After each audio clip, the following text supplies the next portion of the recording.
23-24 financial year. Thanks to Bexley Council and Bexley colleagues for hosting us today as we continue our commitment to rotate around the different boroughs in South East London. As always, we've got a full agenda today with a particular focus as we get later on in the agenda on leadership and workforce. Once we've dealt with the sort of formalities of apologies, minutes, conflicts and actions, we'll move first on to a focus on work here in Bexley on making access to healthcare easier for disabled and hard of hearing people. Important not just because it's great work here, but also to consider for us as a board learnings that we can take elsewhere across South East London. We'll then move on to Andrew's Chief Executive's report, which will cover a very intense and difficult period for all of us. What I then plan to do is to reshuffle the agenda slightly to bring forward the workforce piece to 3 o'clock, as Ifya Kocher, who chairs our people board, has to leave at 4 o'clock. So we'll bring forward the workforce piece to then. We'll then move back to the reports, updates and governance matters at 15:30. Conclude the business items with discussion of our operational plan that Sarah will lead at about 4 o'clock, and finally a presentation on clinical and professional leadership by Jonty Heversedge before we conclude with any other business and questions from the public if there are any. I'll endeavour to stick to time. We haven't got a break timetabled in, but please feel free to disappear if nature calls at some point during the afternoon. So, without further ado, I should actually point out to you where the facilities are, but I don't know. So it's upstairs and to the left. Okay, thank you. So without further ado, we will go on to the agenda properly.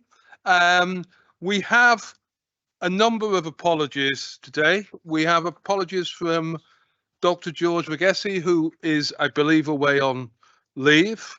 We have apologies from Beverly Bryant and Julie Screeton, also from Sarah McClinton and Debbie Warren, both from Greenwich, who have, I'm afraid, Greenwich public business that keeps them away today. We also have a late apology from Mike Fox, our CFO, but we have Tony Reid here to act on his behalf, so we will not miss Mike today. We are quorate. So we can make decisions. Don't have to do anything funny around that. I think that's all the apologies. Declarations of interest are there in the papers. If there is anything that people wish to add or remove from declarations of interest, could they say now? Otherwise, I will say those declarations of interest are all still extant. Minutes of the last meeting public are presented with the papers. I'm not going to do a page turn on these, but can I just check for people whether they are happy with them or whether they have any things they would wish to amend? No, in that case, the minutes are taken as an accurate record of the meeting. There are no outstanding actions, which is either an act of great brilliance by the team that everything has been followed through properly, or we haven't committed to enough actions, but I'll take it as the first of those. So we can now move straight into the things that will really get people's blood going and interest people. So we're going to kick off with our showcasing of Bexley. As I said earlier, looking specifically at making access to healthcare easier for disabled and hard of hearing people. Now, am I going to move to you, Stuart, first to introduce the team? And I should have said, sorry, at the start, when you speak, if you press the little red button on here, then people will be able to hear you. And if when you finish speaking, you press the little red button off, or people will continue to hear you. Stuart. Thank you, Chair.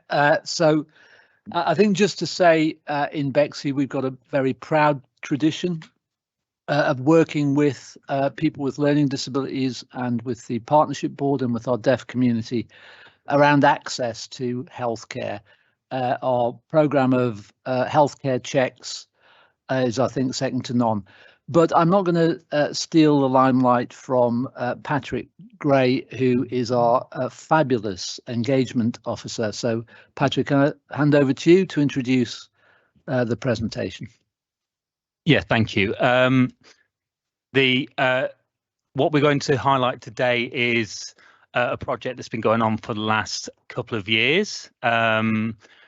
Started with Bexley MenCap, and then the partnership kind of moved to Bexley Deaf Centre. We're also going to highlight where we're going next with the project, because it has been a great success. So we'll first talk about the origins of it, and then we'll sort of talk about where we're going from here. So I'll pass you on to Simon Goldsmith, who is from Bexley MenCap, to talk about the origins of the project. Good afternoon, everyone, and welcome to Bexley. It's really nice to be here and to talk about this piece of work, which has really involved so many people across the borough, not just ourselves. We'll be talking about the work we're doing across primary care and the work of the council, education. All sorts of partners have been involved. So we're really proud to present this work to you. My name's Simon Goldsmith. I'm here with Cara, who's the Chief Executive of Bexley MenCap. We support people with learning disabilities and their families, helping them to be part of the community and addressing the huge health inequality, because this population is still dying prematurely, 22 years younger than their non-disabled counterparts. Before I move on, I'm just going to get Lauren to introduce herself. Thank you, Simon. Hi, my name's Lauren Yeomans. I'm from Bexley Deaf Centre, and I'm here with Tanya Bushell, the CEO of Bexley Deaf Centre. We're the only non-profit organisation in Bexley that support deaf people. So of the 24,000 that we have here, we are their supporters for everything in their daily lives, whether that's supporting their families, if they perhaps have a deaf child, or children who perhaps have deaf parents. We work across the whole board, and we've been working with Patrick since autumn last year on this project. Okay, could we move on to the next slide, please? And brilliant. Okay, so just to give you a little bit of background, the work for the first 2 years from MenCap's point of view is funded through Digital First, and started at a time of lockdown.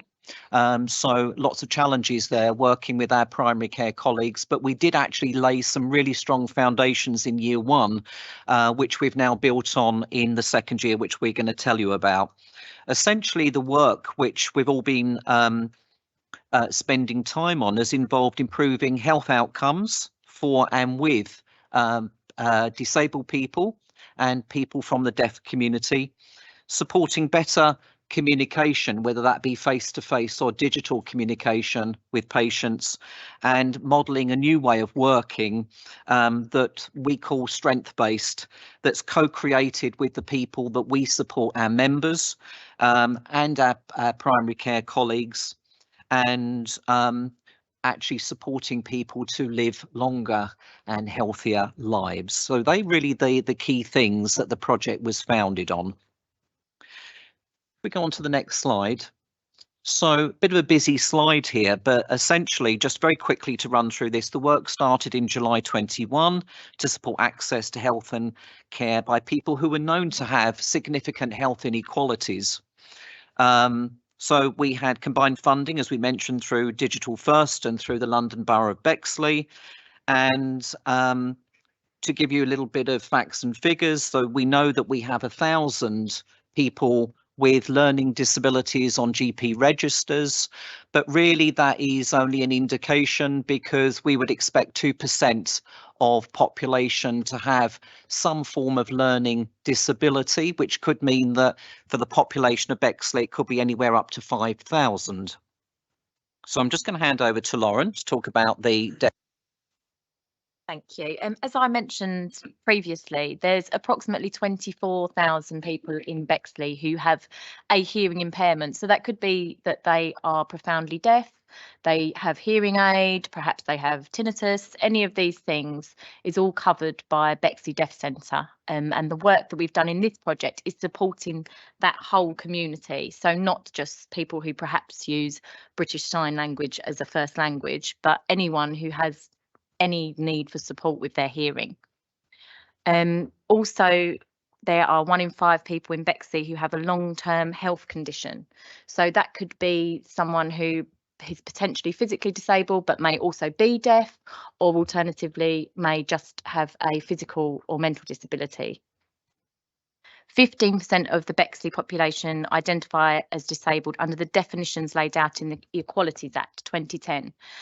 This is something I've learned more about through working with Bexley MenCap and working with Simon, and learning how that equates to a substantial disability that is long term, so longer than a year that it affects their life, and something that is limiting to their day-to-day activities that they can take part in. So it's a huge community that between the two of us we are representing and trying to support.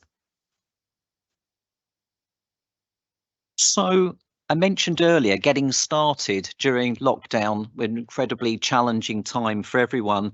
When we started this piece of work, we were talking very much about how do we develop a strength-based approach to the work that we're doing. And I know that that is embraced within all the work of the Integrated Care Board.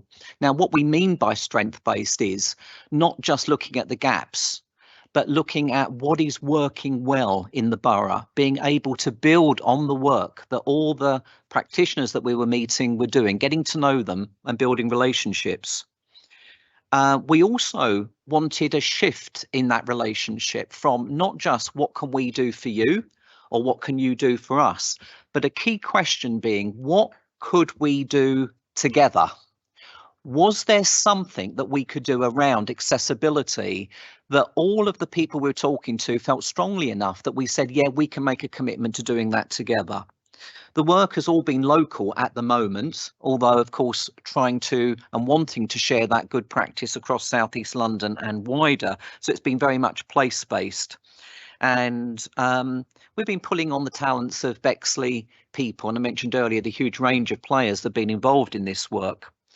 A big emphasis, certainly from the work when we started, was on prevention, health prevention, education, information to the public, particularly those who we knew had big health inequalities. And we'll be showing you some practical examples as we move through the presentation of what's been achieved. And building on what Simon said about things that are practical, things that are doable, the reason we feel this project so far has been so successful is because everything we've done has been relatively simple to achieve.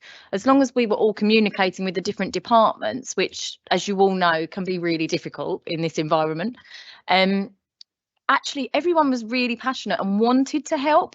We went into this thinking this is going to be really difficult and we're going to get a lot of kickback, but actually choosing to do things that didn't cost either any money or a lot of money, choosing to do things that didn't need any approval from a higher authority.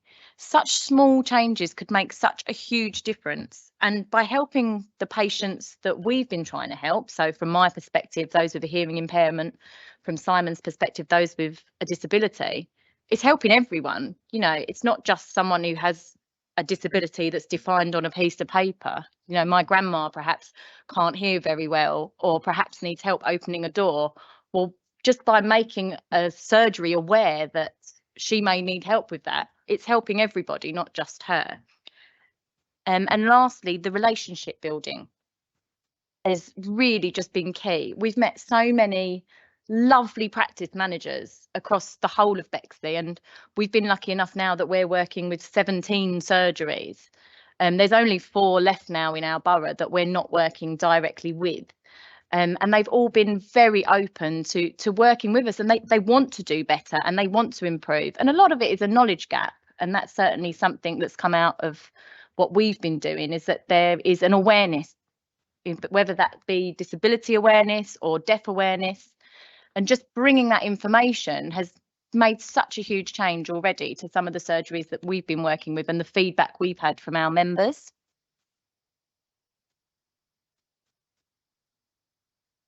We could move on to the next slide. So Lauren was just talking about the professional training and education that we've provided across general practice in the borough.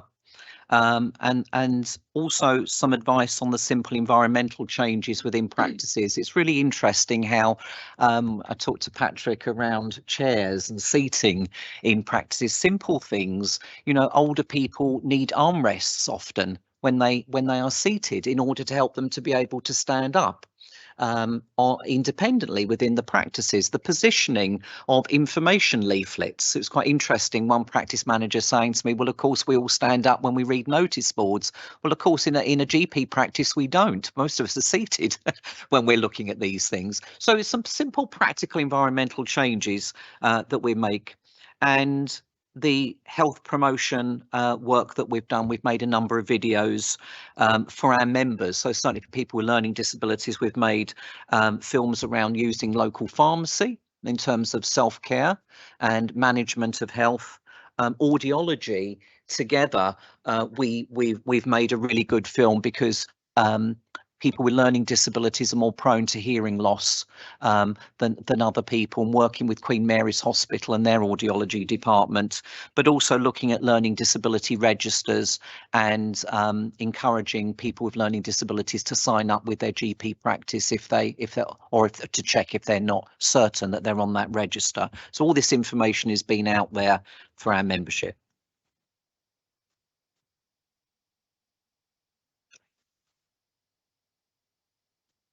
So further to the public information, we now have this project and the information that we've generated added to the Bexley Digital Maturity Plan.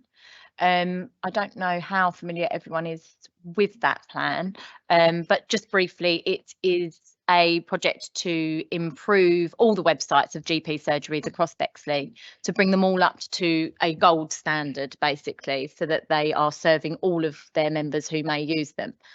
So from our point of view, that has meant having a specific section that is very easy to find, not needing to go through tabs or long lists of menus for people with a learning disability or a hearing impairment, where they can find images of that surgery so they know what to expect before they get there. Also, there is a video on there explaining if they need any small changes. That video is actually delivered by one of MenCat's members. And it's interpreted in British Sign Language by myself. It also has subtitles, and we are hoping that that will be available soon on the first surgery we've been working with's website. Additionally, we have Easy Health, where Simon has done a great deal of work to provide photography and to provide information, I think 300 different pieces of information in easy read format for people with learning disabilities about just general health issues that we all face, but that perhaps they find more difficult to access information on. And I'm going to pass over to Patrick so he can just talk a little bit about the additional patient involvement as well. Just to say, Easy Health, if some of you maybe aren't aware of that, it's a national resource. It's a national website. It contains 350 easy read resources, suitable actually for everybody.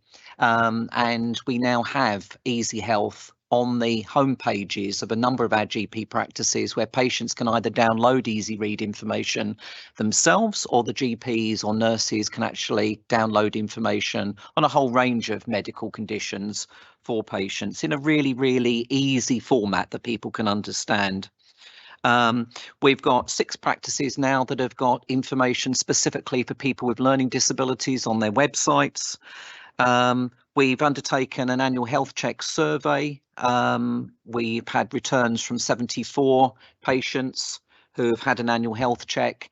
Overwhelmingly, people are saying the health checks have been very helpful and very good. We have some recommendations which have recently gone out to all the participating practices, and understand Bexley Deaf Centre have also done their own survey involving the deaf community. That's correct, yes. So previously, for deaf patients, there isn't something like the annual health check. So we've created our own satisfaction survey, which has gone out to all the surgeries that we're working with at the moment. And we hope to get some feedback from that later on in the year to see, you know, was there an interpreter when they booked their appointment? How did they book their appointment? Did they feel that the communication was in a format that was acceptable for them and helpful to them? Additionally, we're also working with 14 surgeries across the borough, promoting our hearing aid clinics. So these are free clinics that we run across the borough in various places, libraries and local communities, where anyone with a hearing aid can come to have new batteries, for help and advice with a hearing aid, perhaps new tubing, anything they may need. It's something that we've been doing for years, but it was incredible that a majority of the doctor's surgeries weren't aware of it. And so patients were having to book appointments to go and talk to a doctor about their hearing aid. The doctor was then having to refer them to an audiology department back at a hospital. So that's been something that we've had such great feedback from, and it's helped us to build such a better working relationship with the local surgeries, because we're just talking with them so much more. Each month they contact me and say, oh, have you got the new list of the dates for where you're going to be this month? So that's been a really, really good outcome from speaking with all the surgeries on a regular basis. Just moving on to some of the evidence, really, things to show you impacts or changes that have resulted from this really strong relationship that's been developed in the borough with our health colleagues and others. If I could just draw your attention to, this is the annual health checks of people with learning disabilities we can see from 2019. Now, of course, during that period, it was very difficult for people to be able to get to their GP practice, but there has been an improving situation. And the data for the last financial year actually shows that in Bexley, overall, we did meet our 75% target set by NHS England. This is the first time that the target has been reached in the borough. We're very, very proud of the hard work that everybody has done. Some of our practices have even exceeded the 76% on average, but some of the individual practices are up to 80%. So we know that the joint work that we're doing around education, work which we're doing with our members, people with learning disability and their families, is having an impact. So all this information has gone back to the practices, feeding back to them to give them the thanks as well for the hard work that they're doing. And then just on the next slide, this is just an example. I mentioned earlier Easy Health. You can just see in the corner of the screen there the logo for Easy Health, and that is on the Bexley Medical Group website as an example, where patients can click on there and get their easy read information or information about this whole range of medical conditions, which is very easy for people to understand. One of the things before we pass on to Cara, Tanya and Patrick is just to also draw your attention to one of the huge achievements in the borough, and that is that there will be accessibility statements, a new accessibility page for all patients in the borough. We hope across every single GP practice in this borough by the end of this year. In actual fact, the rollout begins very soon. I don't know if we can actually see the template. And I'm going to let Lauren just speak to this because we're very proud of this. At the moment, 18 of the 21 practices already signed up. Photography done by our members. Great example of co-working together. Thank you, Simon. I'm hoping that we'll be able to see. Yes, here we are. So this is an example of how the page will look. So anyone who has a learning disability, anyone who needs any support whatsoever at the doctor's surgery, this is the page that they will come to. It has the address of the surgery at the top. It then has the video, which I mentioned previously, with Ranjit speaking about if anyone needs any additional support at their surgery, how they can get that.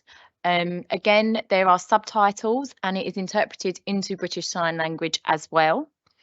Below the video, there's then images of inside and outside of the building. These are all, as Simon said, images taken by members of MenCap to show the different areas where they may perhaps have questions or need support. So is there a low counter? Are the corridors wide enough? Is there a handrail outside? Are the doors automatic? Do they open inwards or outwards? All these things are things that people need to know before they get there. Below that, you will see a section called Making Communication Easier. Again, this entire section has been interpreted into British Sign Language because it does lean more towards people who may need that service. But it talks about requiring an interpreter, if you need information in larger text, so the easy read information that Simon talked about earlier. It also mentions if you have a guide dog, how you're more than welcome to bring it to the surgery, or if you need just a general supporter, perhaps there's someone you'd like to bring with you to the surgery who makes you feel more comfortable. It explains how that can be done. And then lastly, at the bottom of the page, as part of this collaborative work and all working together, there is a list of the services in Bexley who can help on all different sides of the community, from Age UK to Mind in Bexley to the Deaf Centre, MenCap, and the logos for those companies will also be added shortly as well. That's the only thing that's missing from the page now. We've just got to get the logos on there. We've worked very closely with Woodland Surgery, and they know that we're showing this today. They're very proud to be a part of it. And this really will be our gold standard to hold up to the other surgeries that we're working with. We already have all the information for all the other surgeries that we're working with to do this. We just need to get this one live, and then the others will follow, so that we will hopefully achieve the target that Simon mentioned of having all the surgeries by the end of the year up to this standard.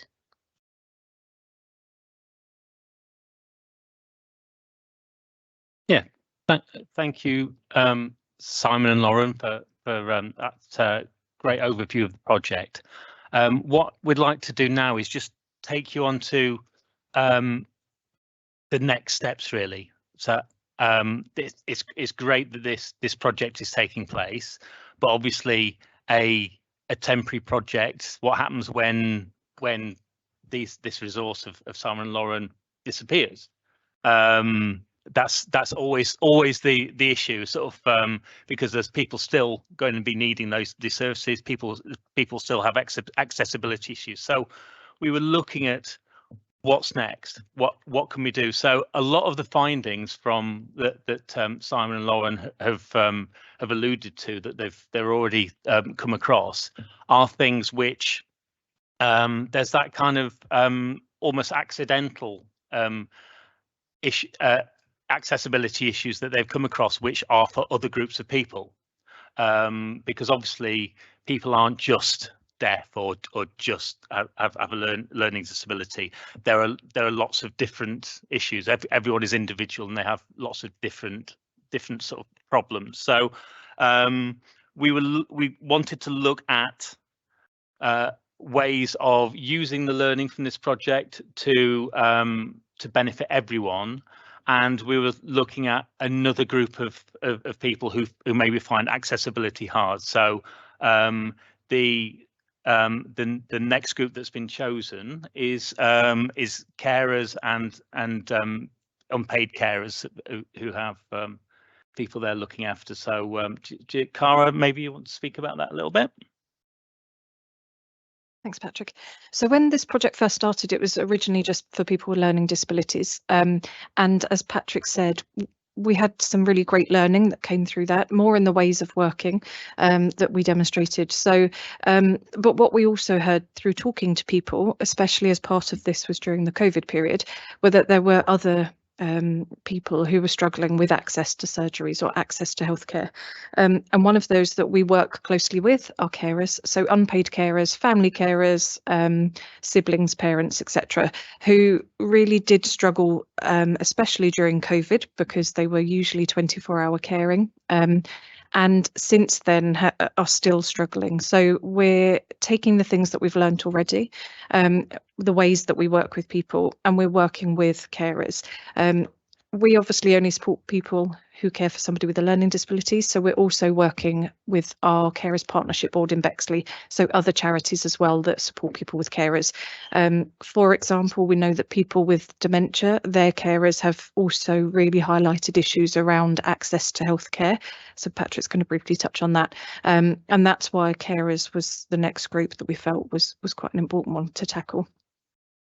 And like I said, we're looking at the ways that we work. So for us at Bexley MenCap, we've always worked in a way that it's our members who lead our services, and we've come at this piece of work with that in mind, and I think that is what has really helped us. So that's actually originally where the project came from. There was some seed funding available. We went to our members, we asked them what was important to them, we asked them what they were struggling with, and we asked them what ideas they had to address some of those challenges. And that is actually what we put into the original project bid, and what we've actually, the outcomes that we've got are those things which the ideas came directly from our members. So we're taking that forward with the other groups of people that we work with. It will be all led by the people who are affected by inaccessibility. Do you want to talk about the people friendly? Yeah. So and I'm going to talk about this a little bit more in a minute about any improvement for a group of people in accessibility. No one ever says, well, that's ruined it for me. So any improvement for one group of people is an improvement for other people. So we're talking about people friendly the service design, rather than sort of a sort of deaf friendly or LD friendly or dementia friendly, because there's none of these improvements that have happened of anyone's complained about this, that it's made it harder for them to access services. So that's kind of what we're talking about people friendly design. So did you want to talk about your co-design with the deaf?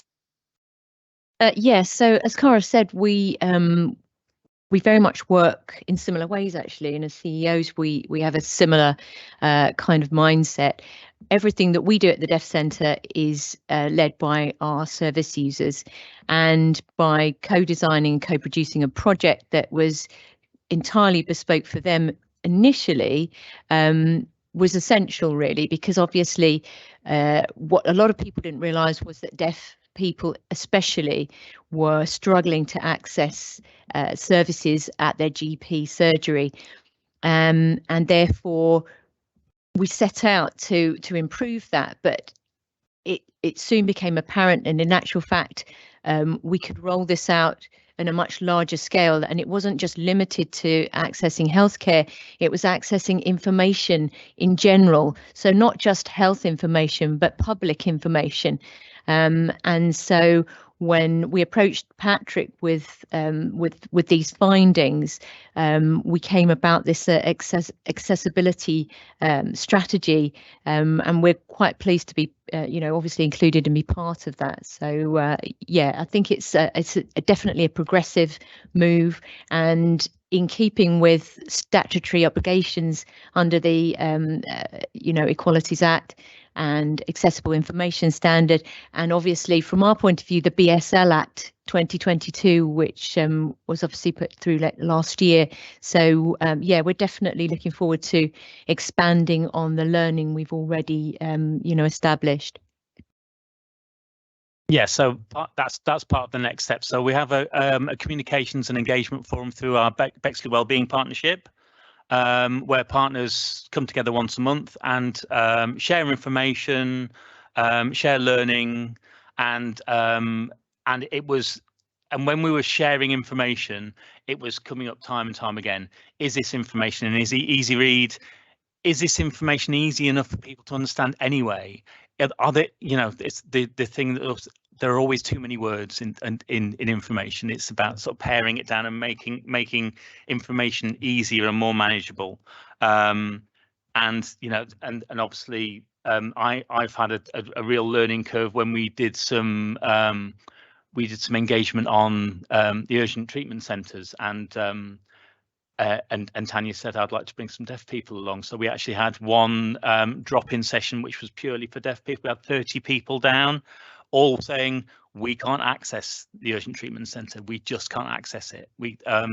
It's not deaf friendly. We can't do it. So it was a real eye opener for us. And we've kind of really come on a journey. So we've been trying to share that learning with the rest of our partners, so with the local authority, our voluntary sector, who are always really well, we work really well with, to make sure that we're all coming on this journey together and we're all making ourselves more accessible. And what I'll do is, if you go on to the next slide, I'll kind of just illustrate very, very quickly about so this is work that, prior to my work in Bexley, I worked for Alzheimer's Society, and a lot of the work that I was doing was on dementia-friendly communities and going into GP practices and making them more dementia-friendly. And this dementia-friendly is people-friendly. That's where I got this from. So just a few examples about how the work that we were doing to make things dementia-friendly helped everyone. So signs. So it always kind of, it kind of opened my eyes when I started working around this, about why are signs on doors 2/3 of the way up? Well, the reason we realise is that the people that put the signs on the doors are like me. They're about 6 foot tall and they've got a screwdriver there. So that no other reason really we could come across why signs are always up here. So so for people with dementia, people sitting down, older people who are perhaps kyphotic and they can't actually lift their head, why don't we put the signs in the middle of the door? There's no reason why they can't be there. So that's one of the things that we started with all our GP practices and places to make them dementia friendly. But obviously that helped a lot of other different people. Making sure that signs were said what they were. So there's a toilet sign there that's got a picture of a toilet on it. You know, you don't see, you see that in some places, but it's so people who are visually literate rather than any other way can understand what the signs mean. So navigation, about making sure that things are well lit. So older people so I think an 80-year-old takes in 50% less light than a 20-year-old. So making sure sort of areas are well lit, that helps everyone. Making sure that sort of wayfinding is easy. So sometimes it can be, you know, just color coding the signs to make sure they know where they are, things like that. Making sure people know when they are. I know it sounds silly, but obviously for people with dementia, it's very important. So having a clock on the wall and a calendar to say what day it is, that helps people. That helps everyone. Who knows what day it is half the time? You know, that's not just people with dementia. That's everyone. So, and just allowing space for things to get through, not making sure that aisles aren't blocked with things. You know, so it's, that helps people who are in a wheelchair, people who are having mobility issues, but also helps everyone because things are less cluttered. And again, it's about sort of Simon mentioned seating. So seating in a lot of waiting rooms, you sit down and it's very difficult to get up because the seats are so low. So making sure that seats are a height where people can sort of rise quite easily from. Some people need arms. Some people actually don't like arms at all because they have a bigger stature. So having a mixture of different chairs. So all of these things, whilst being friendly for one group of people, are also, so it cuts across lots of different groups of people. So this is what we're aiming for, that kind of people-friendly services. So yeah, so that's, if we can go to the next slide, please. We were hoping to have Kathy from the IR service to talk about this, but today, but unfortunately she couldn't make it. So I'll kind of whiz through this slide. But this is just a case study of how co-designed and services are really important. So Bexley IR service was for young people with SEND young people, and they kind of had a bit of a review over the website, which they were rightly very proud of. It's a good website, but they actually spoke to some of the people using the services, and they said, no, the colours are all wrong. We can't read some of the things. We can't understand the acronyms, which is, obviously then again, people friendly. No acronyms is people friendly. So there are lots of different things. So what they did is actually they employed went to the job centre and got 2 people with autism to redesign their website and actually to do the engagement with a group of other young people to redesign the website. Absolutely. So it was designed for and by the people which were using the services. So it's a really good website, and it's got explainer videos on at the bottom about so people who aren't good with reading can see it. And there's the acronym guide. I recommend looking at the website just to see a glossary of terms, which obviously people with a lot of healthcare websites maybe need. So this is something that we can all learn from, and hopefully we are all learning from. So if you go on to the next slide. So this is what we're doing. We're developing an accessibility framework with our comms and engagement partners. We've set up a little subgroup where we are looking at what is practicable for our partners to improve accessibility for all. We're starting with sort of websites and different types of information, but we're looking at ways that all partners can improve things. So one of the things that Cara is very passionate about is Easy Read. And do you want to talk about the thing that with the recommendation we're putting forward for the group for that? So Tanya mentioned earlier the Accessible Information Standard, and I think in all of our the meetings that both her and I attend, usually we both say the same thing, which is this is all great, but is there an easy read version and is there a BSL version? And it comes up time and time again. And what I think we all recognise is that we're not meeting the Accessible Information Standard, which isn't a wish, it's a must-have. It is law for health and social care. So we started talking about ways that it could be done. Now we, in days gone by, the Bexley Council would commission organisations, as many of you do, I suppose, to develop easy read versions of documents. That's quite expensive. It can take time. So actually what we're looking at is, instead of that type of model, it's us supporting. My team have skills and expertise in this area, and we really would like to support. So working with all staff in health and social care, it's a bit of a bold ambition, but working with all of the social care team, for example, within Bexley Council, so that if they are supporting a resident with a learning disability, they feel confident in what Easy Read is, what a learning disability is, how to create an Easy Read document, looking at things like providing templates, providing training, etc. And then a similar strand for the deaf community, and also doing awareness training with all of the teams. So empowering people to better support disabled residents. And then we're working, as Patrick said, it's a multidisciplinary group, so statutory, voluntary sector partners working together to make everything more accessible.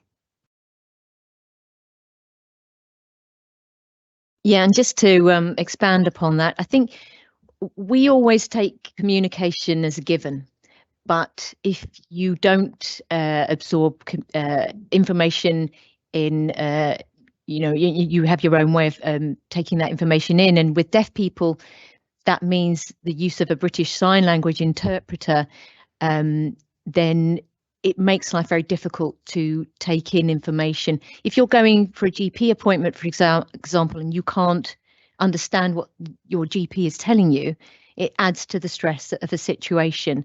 So by introducing training, deaf awareness training and LD training, we've been able to, it's been a revelation in some cases. People were not aware of the difficulties that these people face. So I think that's been the key, is the training and the awareness. And obviously we'd like to build upon that with our local authority partners as well, to ensure that every piece of information that gets that goes out into the public domain, these communities can access it in a way that they best understand. Yeah, I think that's it for so thank you for listening. I don't know if there's time for questions. We'd try and keep it to time. My buttons is working now. Yeah, we have got time for questions. Thank you very much for that. I mean, doesn't matter how good our healthcare is, if it's not accessible to people, it sort of doesn't matter. So this is first base to me. It's great to see something that is both practical and impactful, because trying to get those two things together, we're not always very good at. In looking for big impact, we often come up with something that is not necessarily that practical or deliverable. So what I've heard from you sort of offers both of those. But I want to open it up to colleagues for any questions or comments. So I have got, gosh, I've got quite a few. So I'm going to try and work this out. I'm going to give you time for everybody. I'm going to take, Stuart, you're going to come last because you're the boss here. So I'm going to take Jonty. I'm going to take David. I'm going to take Tosca. I'm going to take Clive. I'm going to take Toby. I won't forget you, Angie. I'll come back to you as well, but I'll have forgotten otherwise. So, Jonty. I see. Okay, so you have to switch off. That's great. Look, so I suppose inevitably I wanted to say thank you, because I thought that was a really incredible presentation. So a couple of reflections. So I do a lot of work digitally, and it's really helpful to hear about the potential for digital technology to actually enhance accessibility. Equally, we do have to recognise that for many people it can become a barrier, particularly in the way we deliver services. So I suppose I wanted to flag that and recognise that actually the work that you've done with the digital teams feels to me to be really important, and enable us to learn a huge amount from that point of view. The second thing, I guess, was maybe a question for all of us, which is how do we ensure that good work like this is understood across South East London? Interestingly, we'll talk a little bit later about the Create, Spread and Scale Academy that we've got. We did have a team from St George's, interestingly, in South West London, who attended, focused very much on how they spread and scale accessibility to deaf people at the last Spread and Scale Academy. But I might take an action just to connect you up, because I think it'd be really interesting to build on that. And the final thing, it would be sort of remiss of me, I think, not to mention that we also had a fantastic visit to Queen Mary's Hospital last week from the Chief Executive of the NHS, looking at the learning disability and autism services that are run. And one of the things that came across to me was similar to one of the messages that I think I heard from you, which is that actually we need to think about more personalised care that reflects that people don't just have a learning disability or autism. They might have mental health problems and physical health problems as well. And very often the way we deliver services separates those things out, and the work that you're doing to try to integrate those things feels to me to be really fundamental. So I think a lot of what I wanted to say was just this is a really excellent example, and let's see what we can do to make sure everyone recognises that.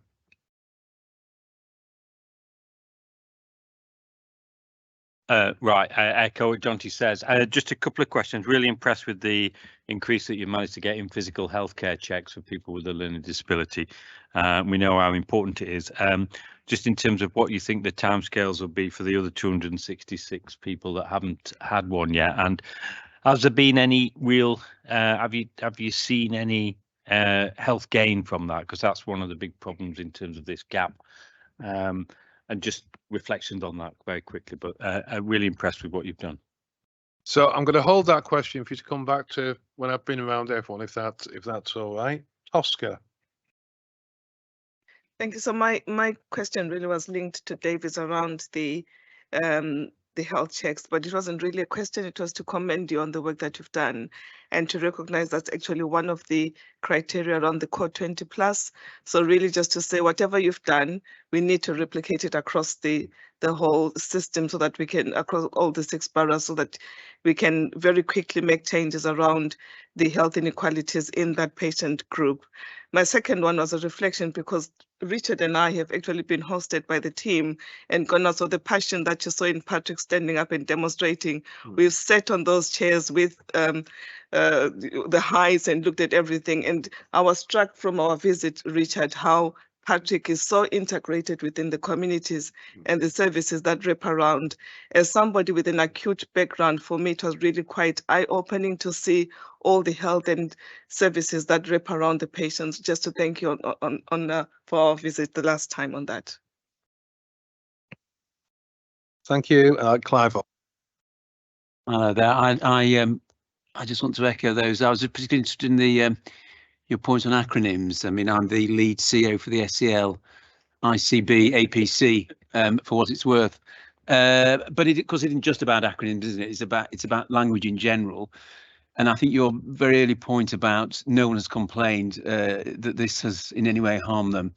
It's a sort of an extension in a way of Jonty's point, and to some extent, David. So it's not just about learning and spreading, but if you are an individual who uses multiple health and care facilities across South East London, it would be terrific if all the signage looked the same, if all the signs were at the same level, and so on and so forth. We just had a new building put in at Denmark Hill at King's, and I'm 6'3", and even I think the signs are way too high. I don't know what is our commitment, Chair, Chief Exec, in relation to I mean, I'm all for subsidiarity, but there just feels as though there's something of real benefit to South East London population for everything to look and feel the same. I will answer that one at the end. I won't ask you to that one, Patrick. Toby. Hi, yeah, really fantastic presentation. Thank you. It was just to build on some of those comments, just to get your thoughts on to what extent you think this problem is more widespread. So, for instance, how are we doing in our acute providers? I'm a rheumatologist at GSTT, and I don't think our website is particularly friendly to those with hearing difficulties, for instance. So, I'd be really keen to get your thoughts on broadly how much of a problem do we have to solve across the patch. Okay, I will remind you of the questions at the end, don't worry. It's unfair otherwise. I will take Ranji, and then I will give Stuart the last word before me. Ranji. I was just going to say, this is one of the presentations that makes the heart feel really warm. So congratulations, you left no stone unturned, and commend you on all that great work. My question was really around the sustainability of the relationships. So once time moves on, you've obviously done a great deal of work working with GPs, so there's 4 GP surgeries still to work with. What are your plans around making sure that really gets bedded in, because it is all about relationships? And I know Patrick and Aisha, you'll be thinking about the analytics on the website to think about how we can make improvements if needed in the future, but well done. Right, final word, Stuart. Thank you, Chair. So, I mean, you've already said one of the things I was going to say, which is in all the complexities around health inequalities, making access as easy as possible must be the simplest thing we can tackle. So, I think that bit about reasonable adjustment, we need to properly think. We whenever we hear about access, it's the worried well who clamour the loudest, and I think it is beholden on us to make sure we make that reasonable adjustment to hear to those who really are properly finding access difficult. Just something also then about culturally the way this has worked and the way local care partnerships should work. I think our role is to empower these relationships. And sometimes empowerment means getting out the bloody way and letting people get on with it. I think that's what we did here. And I think that's, I think we've reaped the benefits of that. Thank you very much, Stuart. Now, just a couple of questions back for you, I guess, from all that, because most of it, this was about you've made a big impact on people, and not just that I think what you're doing is great, but actually thinking about how we might go further on this. But there was a very particular question from David, I think, about sort of the impact, the health checks, and how quickly we can move up from, you have 76% looks good, but you might sit there and think, well, why can't we have 100% on this if I'm going to be really ambitious? I think that was David's point. And I guess Toby's point, which was linked a little bit with what Clive said as well, which was about, you talked a lot about the accessibility issues, particularly around primary care, and that's where a lot of your focused work's been. But any reflections you have more widely on those accessibility issues that, you know, maybe our chief executives from Southland and Maudsley, from King's should be taking away with them as well. So who wants to start? Oh. So I think in terms of the annual health check, it's a much more complex issue. We've found some really interesting things in doing this work. So, for example, there are some people who maybe won't go to their GP surgery because they're not unwell. So why do they need to go to their GP surgery for a health check? So we're taking this slightly further in working with Oxley's and our council colleagues around how they can do some work as well, looking at how to reach people in the community that maybe aren't engaging. So there's lots of complexity. For me, I've been in this role for 4 years, and my predecessor had been working on this for a much longer time. The fact that we've hit the target, I think I'm absolutely overjoyed about, because it really has been a team effort. There's been lots of other work going on, but it has taken a lot to get here. I think how Simon approached it has been one, and how we tend to approach things. So working with our members, first of all, but then also recognising that GPs are all part of our same we're all working together to try and achieve the same thing. So it's not about us going to GPs and telling them that they must do better and they must hit the target. It's actually that Simon's gone and asked them, how can we help you?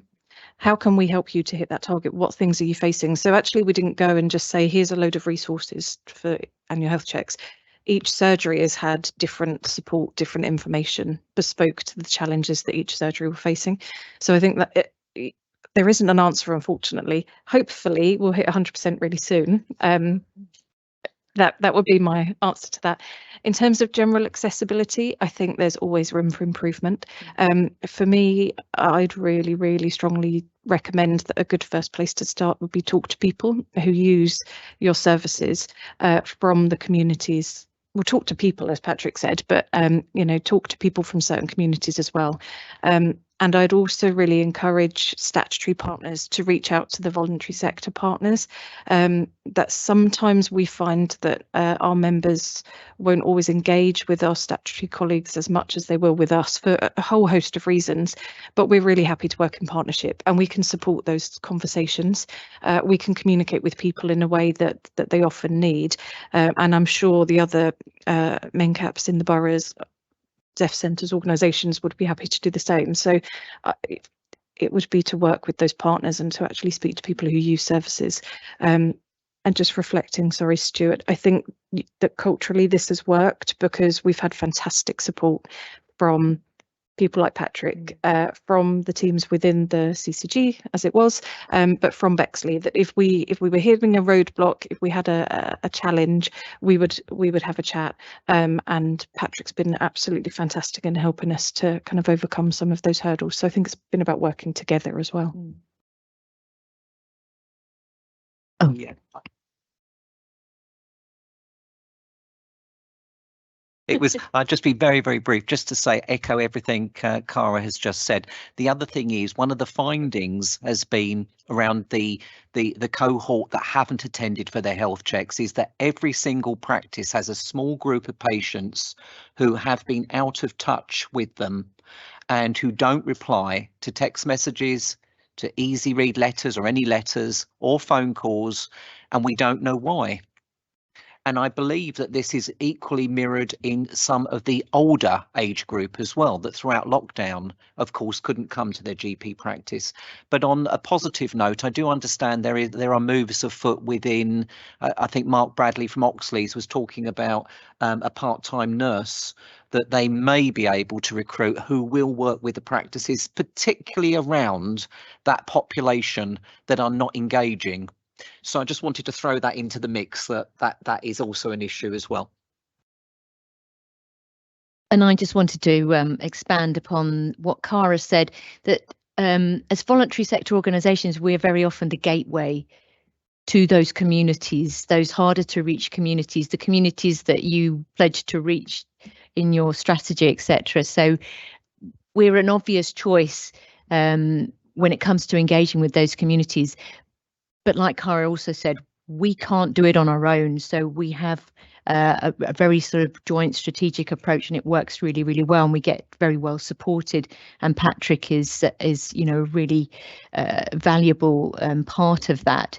As far as spreading and casting the net wider, we in Bexley are very lucky to have a resource such as a deaf centre.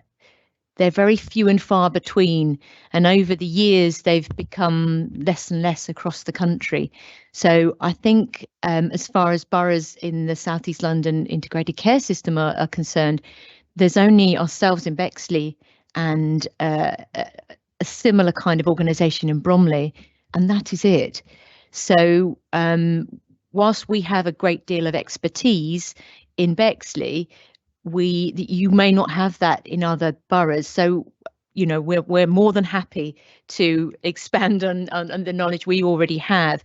But if you want me to answer Toby's quickly as well while I'm on the mic, yeah, it's really important for deaf people to receive information in British Sign Language. So if you can imagine that as a deaf person born into a deaf family, for example, they've never heard the spoken word.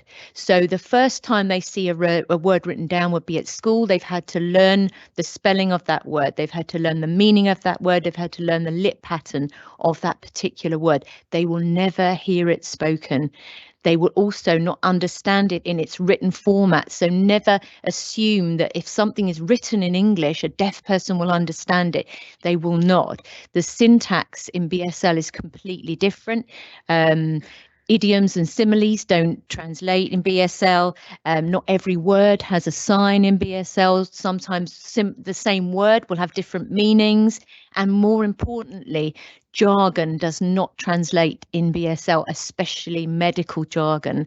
So a deaf person attending an appointment will not necessarily understand those technical words. That's where an interpreter is crucial, because they have they can put it in a way that a deaf person can understand. Yeah, sure. I mean, I'm a BSL level 6 communicator, which is just a step below an interpreter. So I'm fluent in BSL, but I haven't learnt how to interpret information into their language. That's why it's so crucial to have some form of BSL communication at appointments, not just GP appointments, but hospital appointments, etc., etc., if that is their preferred communication method. Thank you very much, all of you. That's been a brilliant start to the session. I will probably get criticised by my chief executive and chief of staff for allowing sessions to overrun, but I'll chair's privilege. I'd much rather do the stuff that really engages people. So thank you very much for that. There's a number of things for us to take away from this. And first of is we have the other 5 stewards sat around this table today. So yeah, there's clearly something for them to take away individually from this about other places, and possibly to take up your offer for those places that don't have the equivalent deaf centres, to maybe think a little bit about that. I think there are things where Clive said about thinking, well, are there things that we really should be talking about doing right across South East London? I think we should take that away and actually think seriously about that.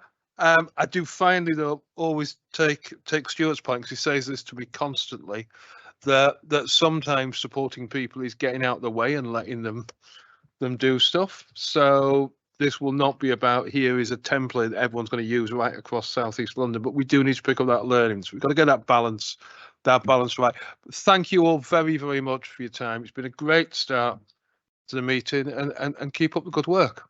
Thank you. At which point, I shall turn to my right to our chief executive for him to give his chief executive's report. Oops. Okay, thank you very much for the last presentation as well. So my name is Andrew Bland. I'm the Chief Executive of the ICB. I did want to say a couple of words on the Chief Executive report. I just also to say, just because we've touched on it, so I worked in primary care across 14 boroughs across London, so I think I don't think we'll ever achieve 100% with the churn of the list sizes and some of the challenges we're dealing with, but 76% looks like a phenomenal achievement to me, is the first thing to say. Secondly, some of our colleagues have come from a national meeting where the Chief Executive of the NHS talks about all of the incredible things that have happened in the NHS over the last 12 months. The only individual case and visit that she called out for my colleagues across the nation was Oxley's QMS last week. Actually, she focused on a particular individual from the Autism Support Service, and I think David and Clive will attest that went to some lengths to explain that multi-agency, multidisciplinary, personalised care is being done well in South East London. So it was really great to hear that called out, and I think it was the only part of England to be called out specifically from my recollection. So that was fantastic. So to my report, but I didn't want to let that go since it was just 2 or 3 hours old. I don't intend to go through the report. I want to take it as read. I did want to dwell on just a couple of things. Firstly, the chair referred at the beginning of the meeting to an intense period of activity. Actually, if I'm to reference our National Chief Executive again, she was very clear, Amanda Pritchard was very clear that we have managed through 5 waves of COVID and then on and off, but it feels really quite on industrial action since November right through to this period, and at this point in time no reason to think that is about to stop, although I haven't looked at BBC News since we've been here, so if it's changed, do let me know. And throughout that period I think we absolutely understand the action that's being undertaken and the arguments put forward, but from my point of view, as a thank you to everybody who works in our system for the relentless focus on keeping people safe, for mitigating what would otherwise be some really quite difficult situations for people, but also to acknowledge that in amongst that good management of the system and frontline services, we have, like all parts of the country, then cancelled or postponed or delayed a huge amount of activity for patients. So it is not without consequence, but nonetheless, my personal hat off to the relentless focus people have given, to our Chief Nurse, Chief of Staff and Deputy Chief Executive as well, Sarah Cottingham, Angela Heller and Tosca Fairchild, who have also played a key role in bringing the system together to make sure that we respond as a system. I do make the point in the report, which I won't go through as I said, but the ICS and therefore ICB, that's the statutory part of that, is there in recognition of the interdependence of the system. So littered throughout this report is essentially something happens over here, it has 4 or 5 other consequences, and our job as a board is to spot those consequences and then try and knit it back together. So when we celebrate a success in one area, we need to be very clear, what did it cost, what was the opportunity cost, and what else had to give. So I hope that the board will focus on that throughout the reading this paper, but throughout our agenda today. Having said thank you on industrial action and talked a bit about the impact, just a couple of other things. So Sarah Cottingham is going to give a presentation a bit later about our operating plan, an immediate plan. I just want to be clear, particularly in this public meeting that we have today, Ranjit, please do shut me up if I'm wrong, but today launched our engagements with stakeholders, health and wellbeing boards partners, but also residents on our 5-year forward view.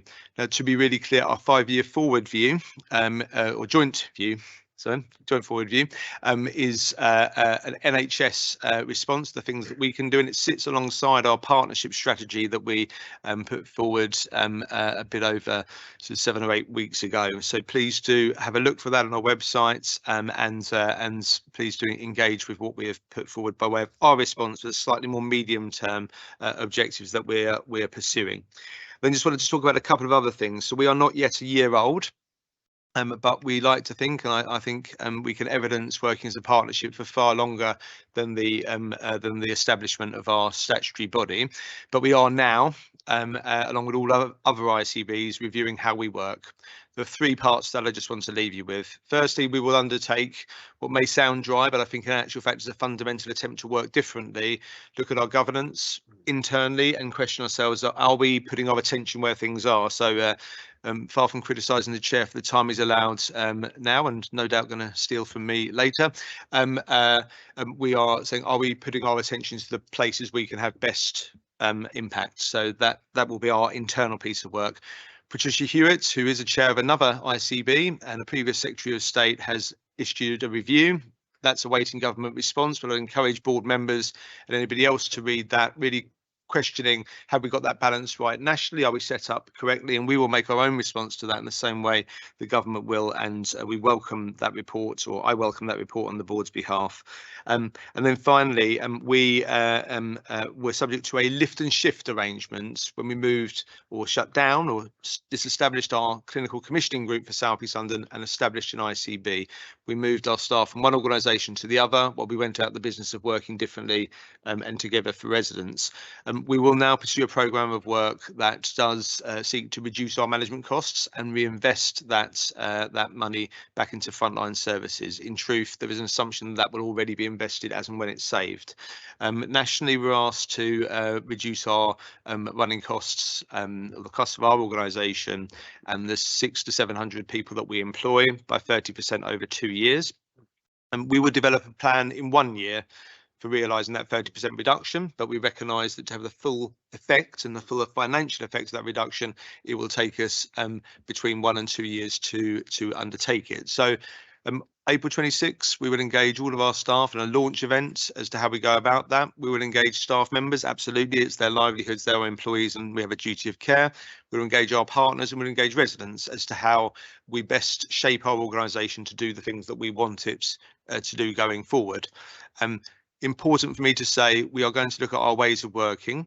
We are not going to revisit our system of systems. And by that, I mean that we are serious about working simultaneously at neighbourhood level, very, very locally, at borough level, our places, so our 6 places in South East London, and of course, at a South East London level. So this is not a revisiting our principles or those things you've heard us talk about before in terms of our values and mission. It is revisiting whether we are absolutely right sized in terms of our resources, people and not, to do the job. And finally to that, so we have someone to congratulate or blame when it goes wrong. Our senior responsible officers, Kerry Jacobs and Sarah Cottingham, will take forward that piece of work over the next 12 to 18 months. Chair, that's my report. Thank you very much, Andrew. Sorry, thank you very much, Andrew. Are there any questions for Andrew at this point? That was all very clear, Andrew, and I don't think anyone wishes to probe further on your report. So thank you very much. So as signalled at the start of this meeting, I have reshuffled the agenda a tad, and we are now going to move on to the session on workforce in South East London. I'm going to ask Ife Okocha, as the chair of our People Board, to kick off on this and to introduce the colleagues that he has brought along with him. So over to you, Ife. Thank you, Chair. Thank you especially for accommodating the change of plan. I'm grateful to you for that. So I've got 3 colleagues who've come along with me in the absence of Julie Critton, who, as you know, is a senior responsible officer. I've got Rachel Claire Evans, who is a director for people at Oxley's. I've got Miran from LGT, and I also have Becky, who has been leading much of the work that we do regarding people across South East London. I'm grateful for this opportunity to have this conversation with the board, and I do know that Julie has had an informal conversation with non-executive directors in not too long ago. So what we want to do here is to just share a few slides, but I thought I'll say a few things before we do so.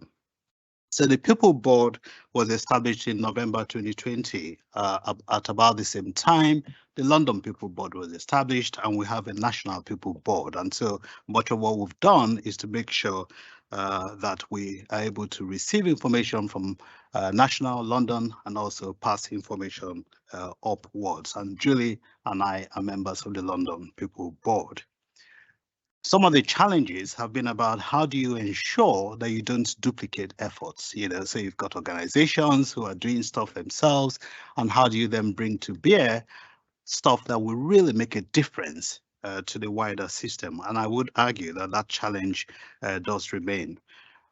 In trying to work as a South East London People Board, we've tried our absolute best to ensure a broad membership, which isn't just about NHS providers. We've got local authority, we've got hospice, we've got Health Education England, we have Skills for Care, Public Health, and GP membership. So it's as broad as you can, just to ensure that we hear all the voices and people feel that they're able to influence the work that we do. We've also thought long and hard about the priorities because, of course, when you talk about people, they are obviously very important to delivery of health and care, but we wanted to be sure that we could prioritize and therefore achieve some clear goals. And so we started off with 3 key priorities, one being the health and well-being of our workforce, especially at the time when we started, which was we were still in the throes of the pandemic. And then the second has been equality, diversity, and inclusion, a challenge, not just for the NHS, but also for local authority and voluntary care colleagues. And then the final, which is what we were intending to spend some time doing here, is the workforce supply. For colleagues who've read the bundle of papers, you will note on pages 46 and 48, the last board meeting was about decisions that we had to reach regarding our ICS People strategy. I've got to emphasize that that strategy isn't it. So it's not a strategy that you then put on the shelf. It's really a live document. And I hope that the discussion this afternoon will help us to refine it some more. And I'll pass on now. I think it's Rachel who is going to take us through the slides, and then we'll take questions. Thank you. Thanks very much, Iffy, and thanks everyone. It's really lovely to be with you all in person today. So is it possible to move the slides onto slide 4? We won't go through the introduction ones. What this does, this slide about South East London workforce in numbers, is it gives you an overview of the whole patch. And I think what really jumps out is what a big set of employers we are. There are 132,000 people working in health and social care in South East London, and that's before you even start thinking about carers and volunteers and a whole host of other people too. So we are really big employers. There are big numbers across social care, there are big numbers across the voluntary sector, there are 5,000 staff in GPs, and there are also some really big NHS employers there, but it's a really diverse patch, it's a really big group of people. But we share a number of key challenges. So in all areas, demand is rocketing. You all know this. In all areas, there's real difficulty in getting hold of the staff that we need. There's an ageing population. We know that there are difficulties because within the sector, there are different kind of pay levels that go on. And so we have a number of shared challenges, industrial action. I mean, the list goes on. I would say, though, we also have a number of shared opportunities. So I had a fantastic time yesterday with Ranjit and others when we were talking about our role as anchor institutions. And I think there's a real opportunity for us as employers to come together and think about how we can have a really positive impact on our local health economies. And there are also real opportunities for us to deliver efficiencies and effectiveness by working more closely together. And that's the reason that we have picked those 3 areas, is because we think we can do those better at scale than we can do individually as employers. So in terms of, we could move to the next slide. So in terms of the insights by sector, you'll have seen all of this and you will be so familiar with it. But there are clear challenges in terms of nursing recruitment right across the patch. The demand is growing. We've got some really sector-specific issues like psychiatry, for example, and we've also got this fantastic volunteer workforce right across the board. We've been really focused on trying to deliver some practical solutions. So if we could move to the next slide on workforce supply. The workforce suppliers, Iffy said, is one of our 3 priorities, which will be in the people strategy, which we will be launching in the next quarter, and which is the product of a huge amount of engagement across all the different players in our patch, and which we think represents the areas that will make the biggest difference. So on workforce supply, there's a lot of detail there about the practical things that we've done, but just to draw out 2 of them. So we've managed to secure £500,000 of investment, London investment, for a health and care recruitment hub, which will mean that we can all work together and deliver that key South East London ambition. And more recently, for example, we're working together across the NHS trusts to see about what we can do to reduce bank and agency spend. And we know that's a challenge right across the piece. And by working more closely together, we can have a much more standardised approach where we don't end up increasing our bank and agency supply costs as a result of competition between the organisations, and we can deliver something that delivers value for money. The next one is equality, diversity and inclusion, and this is really close to my heart. I'm the chair of this group, and I work really closely with all the brilliant work that Tosca's doing across the patch on anti-racism and beyond.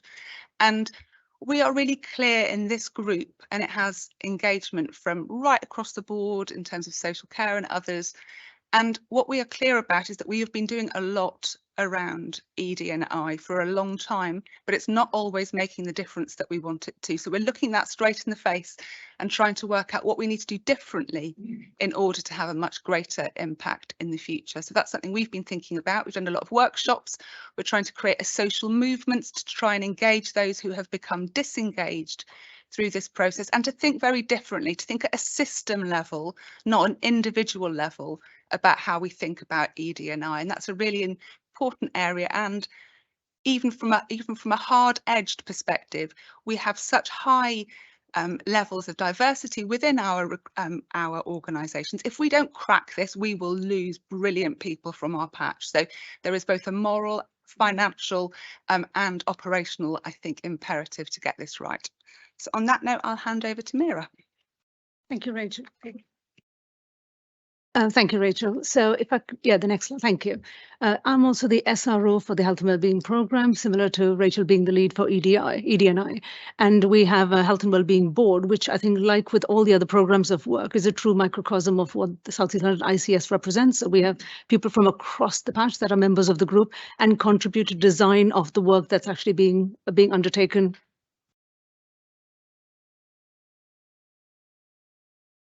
How about now? Sorry about that. So I was just saying that I'm a member of the Health and Wellbeing Board and the SRO for the programme, and the board, which oversees the work of that we have undertaken under Health and Wellbeing, is a true microcosm of the South East London ICS, and I think that's really the power of the work that's happened over the last couple of years. Particularly in the last year, the focus has been around our overall portal around keeping well in South East London, which is along with every other piece of work we've done, we've tried to make sure that we don't duplicate and that these programs actually add value. About 21 projects have been overseen by the program, costing about £1.6 million. And I think the feedback that we receive from the various parts of the ICS about the impact of those programs has been very, very powerful. And I think it means that we're in a really good place after the evaluation of these programs to decide what our strategy is going to be for the years ahead. Some of the other things that we have done within the Health and Wellbeing Programme is also things that I think across the NHS are areas of real focus. For example, reducing violence and aggression towards staff from patients and members of the community, as well as psychological support. So I think we have truly made a difference in a way that I think is quite visible in the impact assessments that have come through to the board. Could I have the next slide, please? I think the ICS People strategy has already come to this group at an earlier stage and was signed off by the People Board, which is chaired by Iffy a little while ago. So I won't go through the document itself and what it says on the slide, but I think it might be useful for you to know how we actually got to the People strategy and the vision that you see on the screen.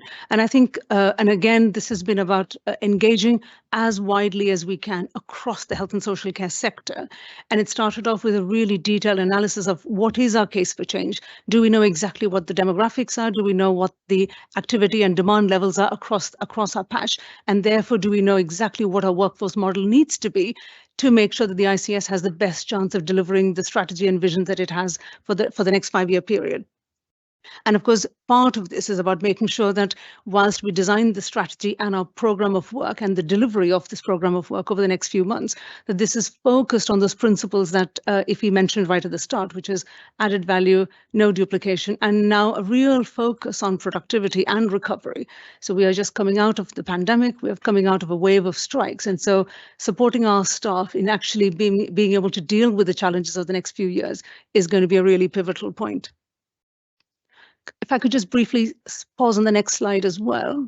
Thank you. Again, I won't go through this in detail, but that slide sets out those 5 key overarching priorities that we've set out. And I think you will feel that there should be no surprises in there. The first is about workforce planning. We've just had a big discussion about workforce supply. This is absolutely critical in making sure that we have the right kind of workforce at the right place, at the right level, with really innovative models for how work is delivered. Making sure that we are actually providing a space where people receive education, training, learning and development offers that allows us to retain our talent and actually to allow them to grow with new models. And of course, making South East London an employer of choice. That is absolutely pivotal. We have to be able to retain the workforce that we have and then prepare them for the next steps. As we've just mentioned, really making sure that our programs around health and well-being and EDI are truly embedded within the organization and supporting innovation. If I could also go to the next slide, thank you.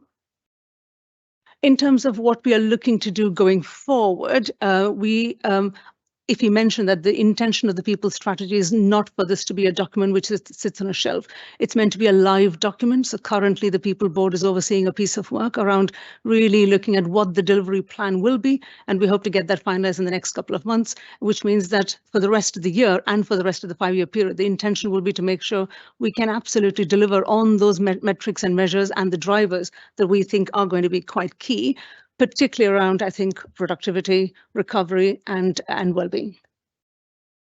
And I'll pause there and hand back to Ify. I think it's back to you, Chair. Okay, thank you very much, Ify and colleagues, for that. Now I'm going to pass over to questions immediately from my colleagues to give us time for this. So I'll work from this way. So I've got Anu. I have got, gosh, I've got lots. How am I going to work this one out? I'm going to take my non-executives first. So I'm going to take Anu and Paul first. Then I'll do, and Peter. So I've got 3 so I'm going to take a gaggle of non-executives. Then I'm going to move into other people, but I'll take those 3 first. Anu, see you first. Oops. Thank you.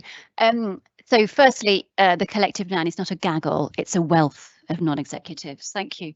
Thank you so much.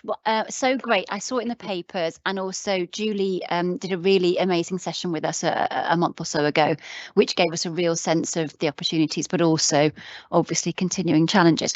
I guess what I didn't get a sense of in the papers and the conversation so far is how on earth are you managing that tricky space between holding this as a people strategy for South East London when we are made up of so many sovereign organisations and teams that are driving and delivering elements of all of this, but have also got their own priorities, their own ways of tilting it. On top of that, we've got place. So again, there will be a sense of community and workforce community at place. So I just welcome a little bit of reflection on how we're handling that, because I can see that will be really tricky. And then if I may, I was also thinking about how all of this must naturally nest into other strategies. So you mentioned the anchor work. And obviously thinking about employment, thinking about localities, thinking about new entrants into social care and the NHS. What we want to do, we want to think differently about delivery of care. We want to think about volunteers and carers and all of that. So again, how will this feed off but influence things like the clinical strategy, and as we develop around transformation in the provider collaboratives, how will all of this mesh? I know it's a really enormous question, but I think if we don't get that bit right, it will kind of graft on and it won't be central to what we're doing. And then a final just observation, really pleased to hear the social movement reference, because that whole EDI space, and we've got some time later to talk about EDI, so I'll save my questions for then. It can't be done by just implementing a set of interventions that, although there's evidence behind them, it's the cultural piece and the just culture piece, and you can't get that right without a social movement response. So thank you very much.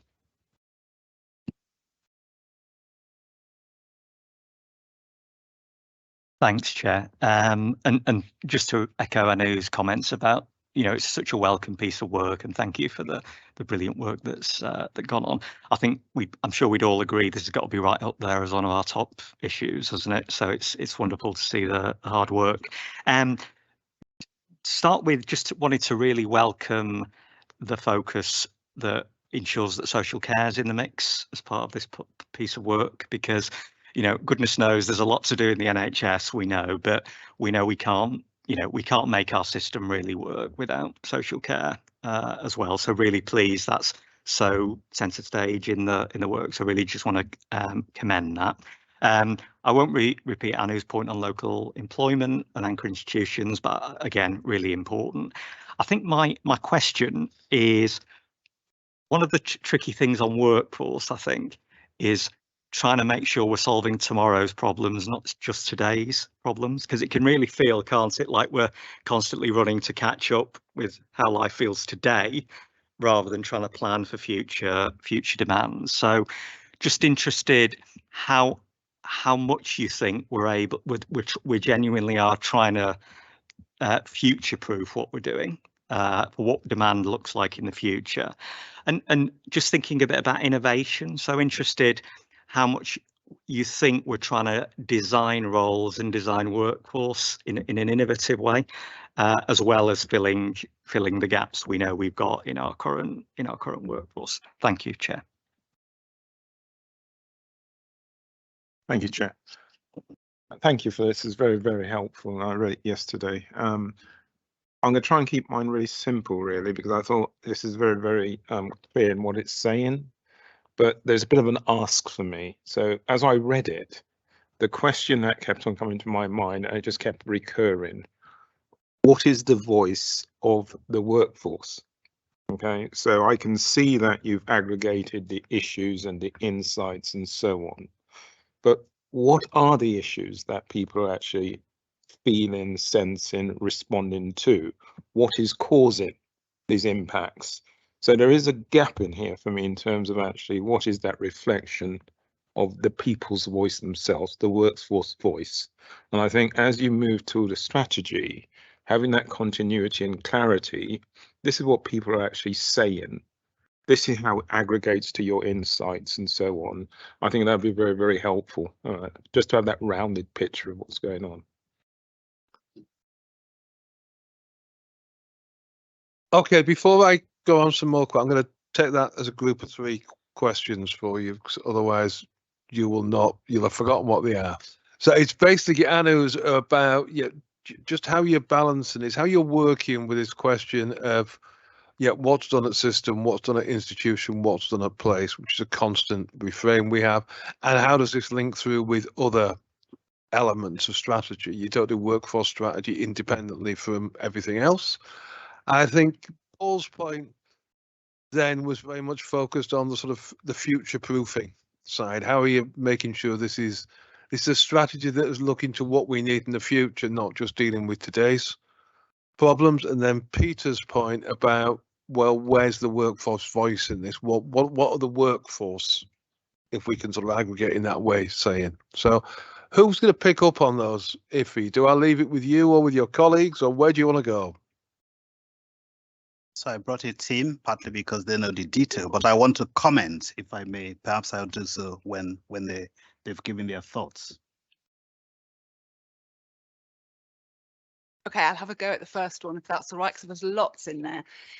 So I think we would say that when it comes to this work, we are, and then I hesitate to use this word, but we're on a journey. So we are starting that process of working much more closely together.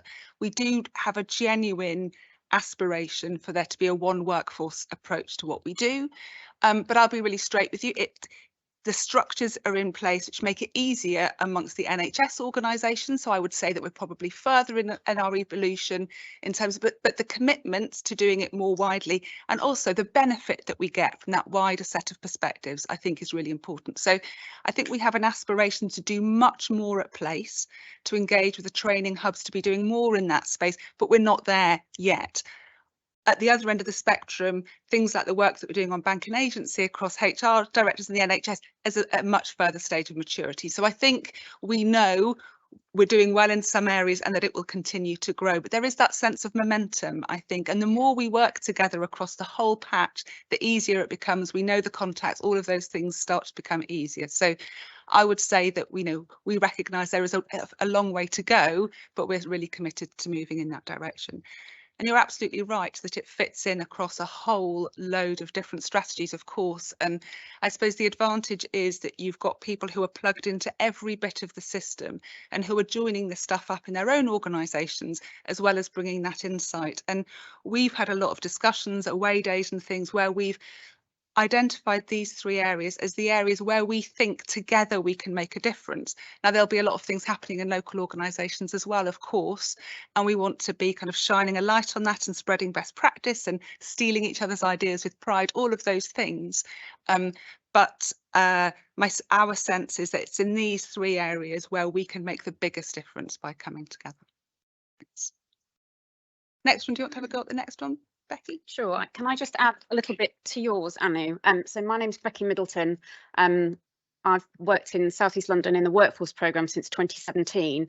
So I think just to add to what Rachel said, I think there's a real strength in our governance and our membership that makes it easier for us to be clear about our priorities and to act on those priorities. And I think going back to one of Andrew's points earlier about the strength of partnership, I think that's really progressed and evolved over time, which means that we can be really clear about what's our responsibility and what's not our responsibility. And we're very clear that we are not, as a programme, the employer of all of the 132,000 people, but we are seeking to add value. I think there's also something important about engagement and regular contact through all of the different layers of our system and the system of systems that Andrew's spoken about. We've done a piece of work over the last 6 months with local care partnerships, engaging on what are your local issues for your workforce within your local borough, what do we understand about that, and we've channeled some of our investment to enable some direct pieces of work. So I think it's really, we've got lots of examples of where we have engaged, done focused pieces of work and invested directly in relation to what we've heard. Another example of that is from a social care perspective. Between August and December, we did a piece of work in collaboration with the DASs around home care workforce. What are the key issues that those recruitment of those groups are experiencing? And we produced a report with 20 recommendations in 5 groups for DASs to consider. So I think it's about us coming together as a team, having a stable programme team that draws on that intelligence from across the system and makes those really important connections across the governance. So I think we've made some really good progress on that. And just again on that anchor piece, so whilst the Greater London Authority investment has come into the workforce programme team hosted by Julie Screeton, we're very clear that the purpose of that is local jobs for local people across primary care, social care, and all kind of options for health and care in South East London. So that's a really good demonstration of the kind of added value piece and where we've used those partnerships and relationships, having gone out and engaged with people to get the right people on the steering group who can then deliver collaboratively at scale. So I hope that helps. Sorry, so your question about, I think there's a comment about social care. So just maybe to link back to something that Mira said earlier, we have very happily supported 2 pieces of work in 2 independent boroughs around social care workforce and violence, abuse and aggression. And we've channeled some of our central investment to help enable 2 projects which are looking at violence reduction and supporting staff in response. So I'm pleased to see that you recognise that commitment to social care, and as Rachel said, that is part of a journey. I think I might add something that's a challenge that perhaps Julie did highlight in the slides, is that our funding and the financial context in which all of this work is happening is NHS funding, but we are working very hard because our aspiration, along with the ICB, is to take a one workforce approach. But to go back to Anu's point about priorities, well, you know, we have a finite resource like everybody else, and so we prioritise. And I think what's really exciting about our strategy is it really allows us to have the evidence base to invest our limited resources in the most meaningful way for South East London population and our people, recognising actually there's a lot of overlap between the people who live and work in South East London. To the future-proofing piece, Mira. I think the Case for Change looked at 5-year trajectories. So I think just to give some assurance that those demand pieces have been considered. And we have a new role in our structure, which is a head of education role, which is intended to allow us to be more strategic and think very much more about how we need to train different roles and staff coming into the workforce based on a better understanding of our needs and demands. And my role is transitioning to have more of a portfolio around innovation. So I think, you know, we've heard in various forms that, you know, when we're short of finances, you know, innovation is a critical opportunity. And the advantage of our programme is that we can test and then scale different roles and models of working, whether that's an employment model or a specific role. And so we'll be expanding that area of our work.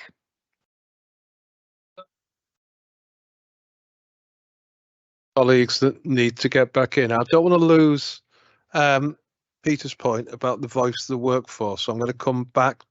I'm going to come back to Iffy on that one, but I'm going to take a few more questions. I'm going to have to be selective because I'm not going to have time for everybody on this. So Angela, you've had your hand up right from the start, so I'm definitely going to take you.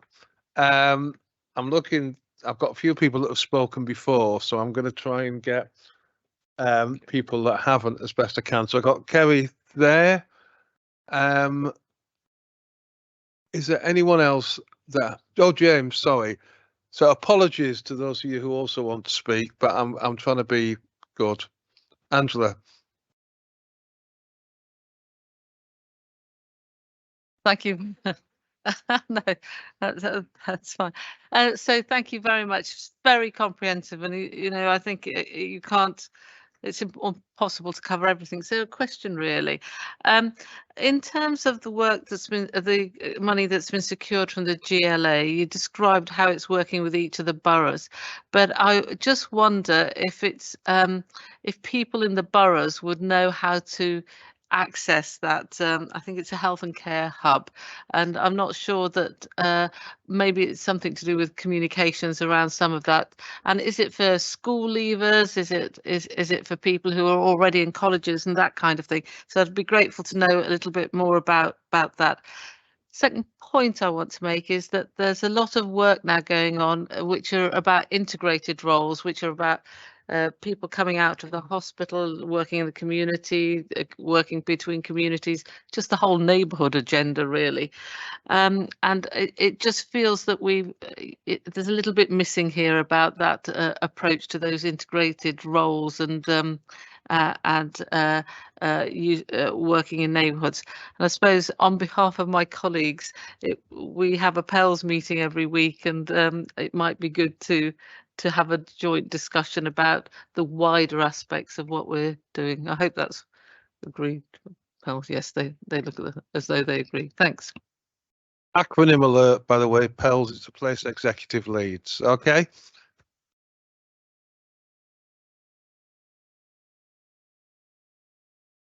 Actually, Angela pretty much took the question I was going to do, because it was again around those sort of integrated roles, thinking about, and Mira, I know we've talked about this before, therapists, we need them across social care and all elements of health. We need, are we going to be focusing on how we train them to be able to do that? So it was pretty much the same comment as Angela. Thank you. So notwithstanding, I think the question about the voice of the staff and affordable housing, and actually a lot of our people that work for our institutions can't necessarily afford the housing in and around the organisations. And I know that's a piece of work that we're picking up and looking at. My bit within the strategies, I'm not quite seeing this yet, and I've got a personal interest with regards to apprenticeships. And I mean, our young people who are 16, 17 now, potentially with very few or no GCSEs when they potentially sometimes leave schools, and how do we deliberately target them, give them apprenticeships where they can then, be one of the people sitting around this board table in the next 10 to 20 years, but also give them careers in all of our organisations.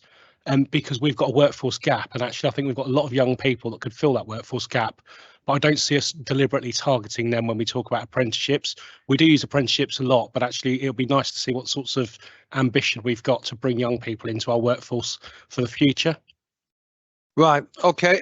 So a few questions there. I'm going to need brief answers, I'm afraid, because we are going to run out of time otherwise. So integrated roles, apprenticeships, link through with the place-based teams. I think Angela's trying to find some way of accessing money, actually, so I'm not quite sure whether that's appropriate. But also, I think this general link with the place executive lead. Sorry if I misjudged you on that, Angela.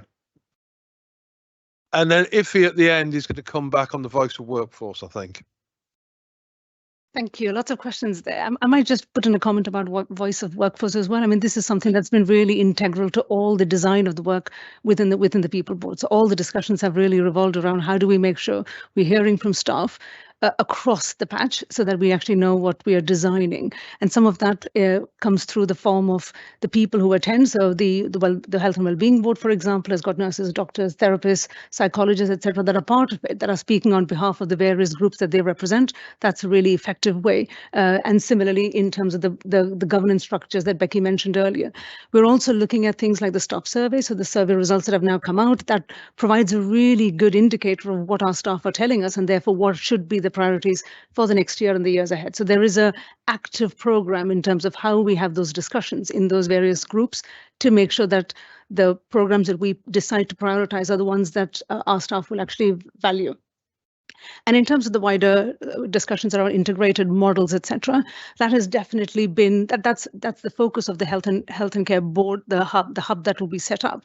But that doesn't mean that work has not already been happening. So many of us as individual providers, etc., are already doing programs of work that will now sort of coalesce under this wider umbrella. So earlier on last year, between Oxley's and LGT, we did work with Springport about looking at bringing in young people into the NHS, showing them career options that otherwise they might not have envisaged. We're doing some work with Kerry's team in terms of Lewisham, looking at integrated pathways in, for example, the social and domiciliary care workforce. How do we create pathways that use the apprenticeship programs to allow them to become future therapists, pharmacists, etc., in a way that probably we have not considered before? And that means that's for us, that looks like a proper win-win on all fronts. It's a win for the NHS in terms of creating pathways and pipelines for people to come into registered professions that have historically been quite challenged. It's a win for social care settings, because you leverage a much wider footprint in terms of career opportunities that otherwise might not have been considered. And of course, a fantastic win for our local population. So there are various strands of work that are currently being looked at,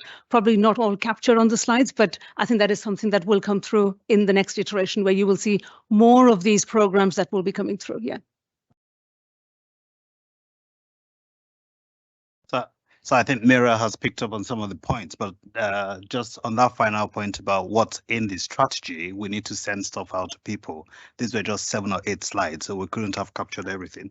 So I think there's some key points I want to make. The first, of course, is that we have a diverse workforce and there are different groups involved.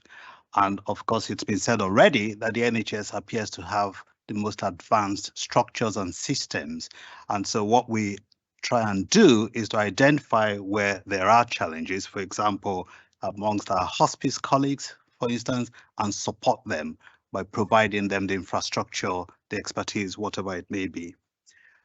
I think it's also important to note that all of the groups involved are of different sizes and shapes, so that goes without saying. What I don't want to do is to dwell on the challenges, but there are challenges. So when you think about the one workforce agenda that we're trying to push, terms and conditions are different. That has an impact even when we think about integration. There are different terms and conditions, and it's about how we navigate all of that and support people. And I suspect that some of those things we may never be able to navigate.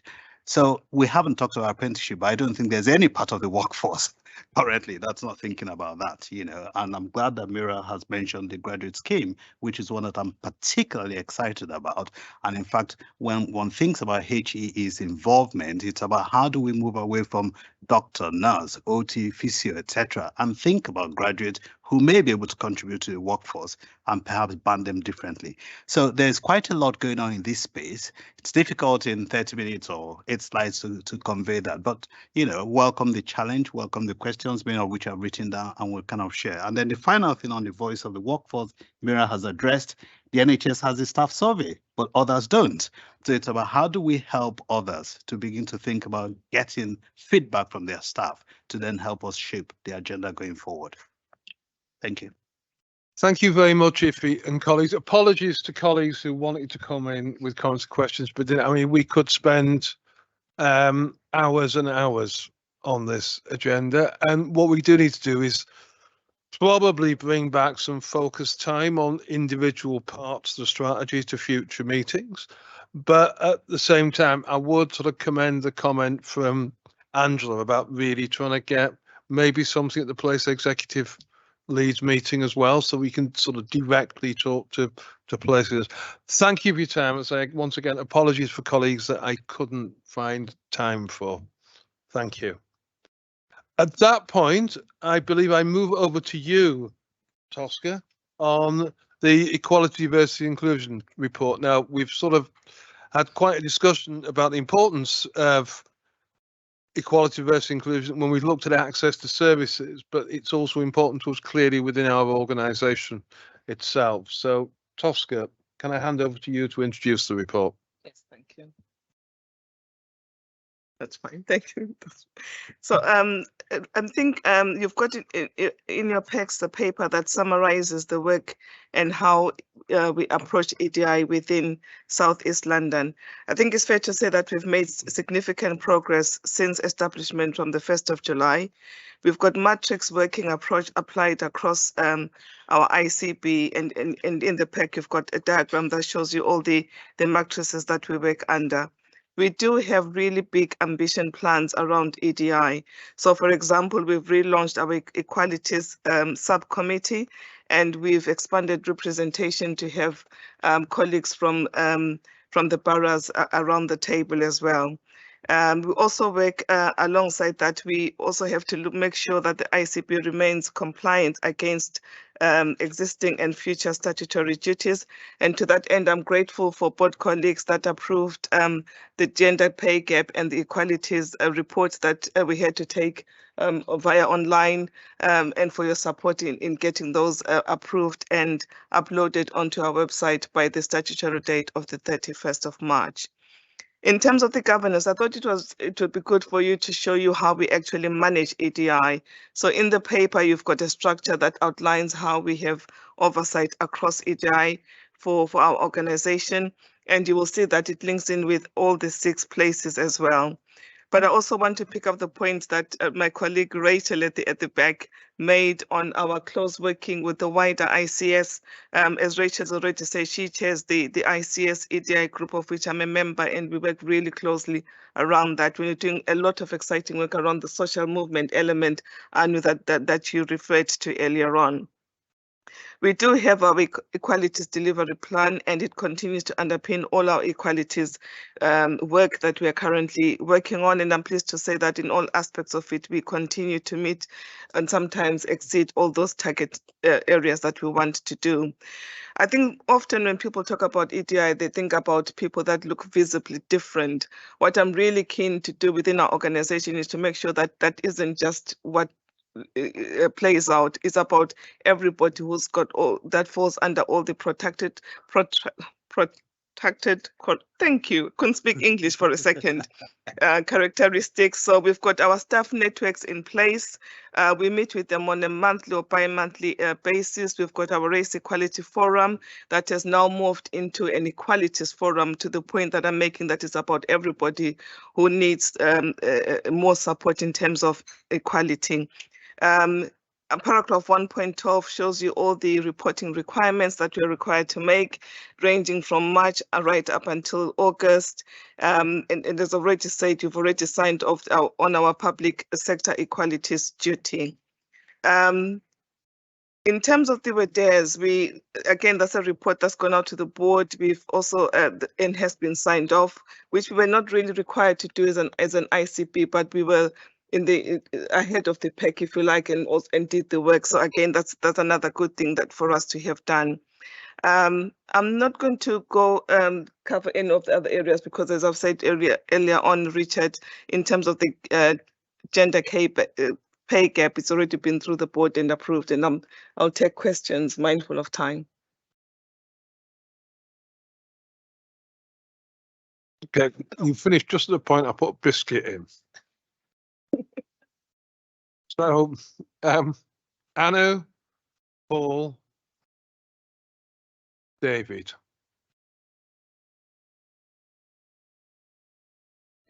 Thank you, Tosca. So I'm going to ask a similar question about us as an organisation and our system leadership role, and then us as a board and our visibility of what's happening in terms of EDI across the system.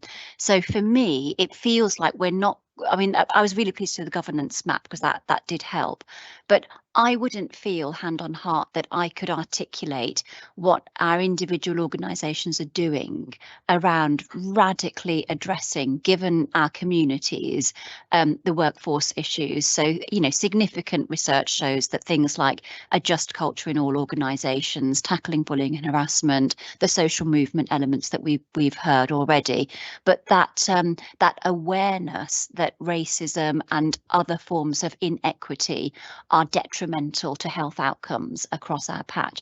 So I don't know where that lives at the moment, and I would welcome somewhere being able to regularly look at that and assure myself that our level of ambition as a collective is adequate, to understand where in our system we probably need, like we could say for elective recovery, where we need to target focus. Again, I don't know where that could, at the moment, I would gain insight or assurance around that. And then finally, in our own organisation, and hopefully as we mature, and I think maybe we'll look at the REMCOM as a forum for us having some regular assurance on our own progression, because the paper was great and I was really pleased to see the wide range of reporting and assurance that we've got, and that we've got it covered and we're doing more than statutory. But it will be also good for us to get a sense that ambition is as high as it could be for our organisation. So I know there's a lot there, and it's not all for answering now, but just to float that we probably need to own that space a bit more.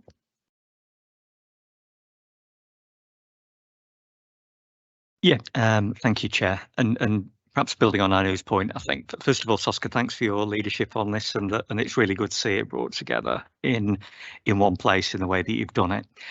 I guess my question is really that delivering on equality, I know this is an obvious point, we can't deliver on our ambitions for our patients, for our communities, without delivering on equalities. So, and I'm conscious most of our performance risks have got an equalities dimension to them, whether it's maternity services or catch up in terms of post-pandemic or access we were hearing about earlier. So I think over time, it would really be good to work together as a board to really understand how we embed equality considerations in those core performance metrics for our organisation. And I think that's probably about learning for me, Tosca, as much as anything, about how we really do that in a way that's visible and we can add to as a board. But thank you for the work that you're doing on this thus far.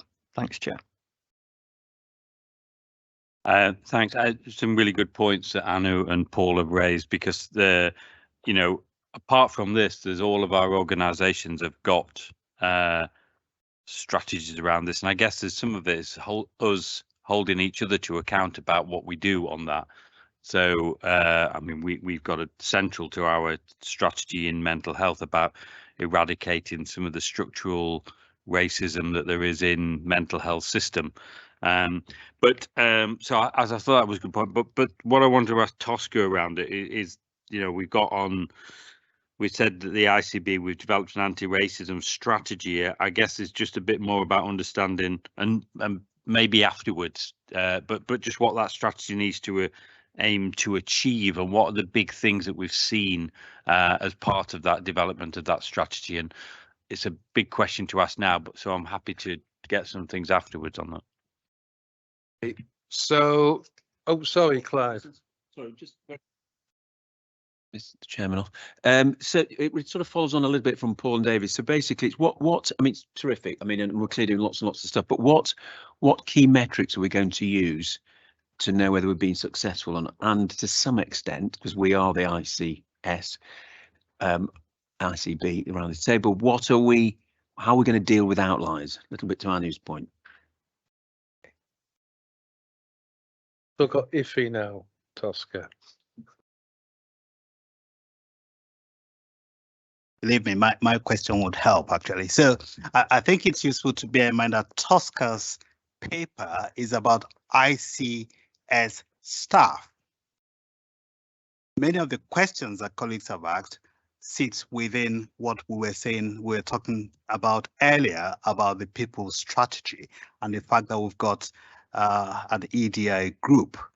Now, we could bring data, of course we can, about how individual organizations are doing and give you a sense of how all the organizations are doing. But please remember, not everyone has developed a system as perhaps the NHS, you know, so that's perhaps something I'll need to take away, and we can have that conversation at our next people board. So I hope that helps you, Tosca, because I've sensed that many of the questions that were hitting you are not related to your paper.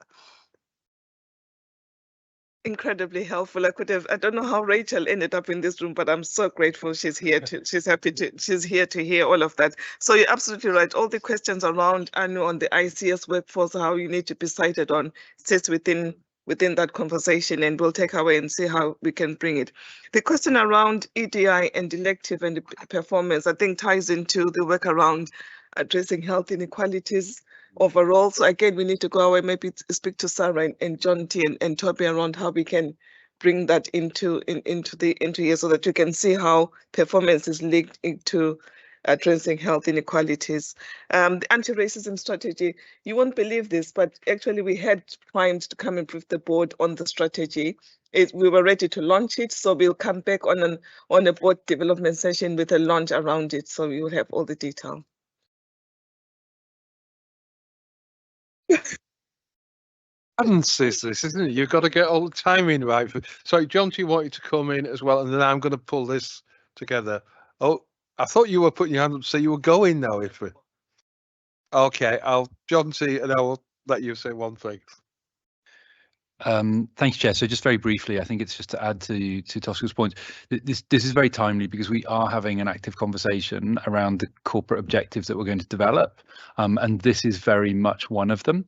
Now, that does mean that it steps, as if he has said, slightly into the system space, but I think we're very keen to develop one of our corporate objectives around this that will enable us to have some greater visibility, as Clive has raised. I think it will raise the question of then what we do with that visibility, but it is one of the corporate objectives that we are developing at the moment.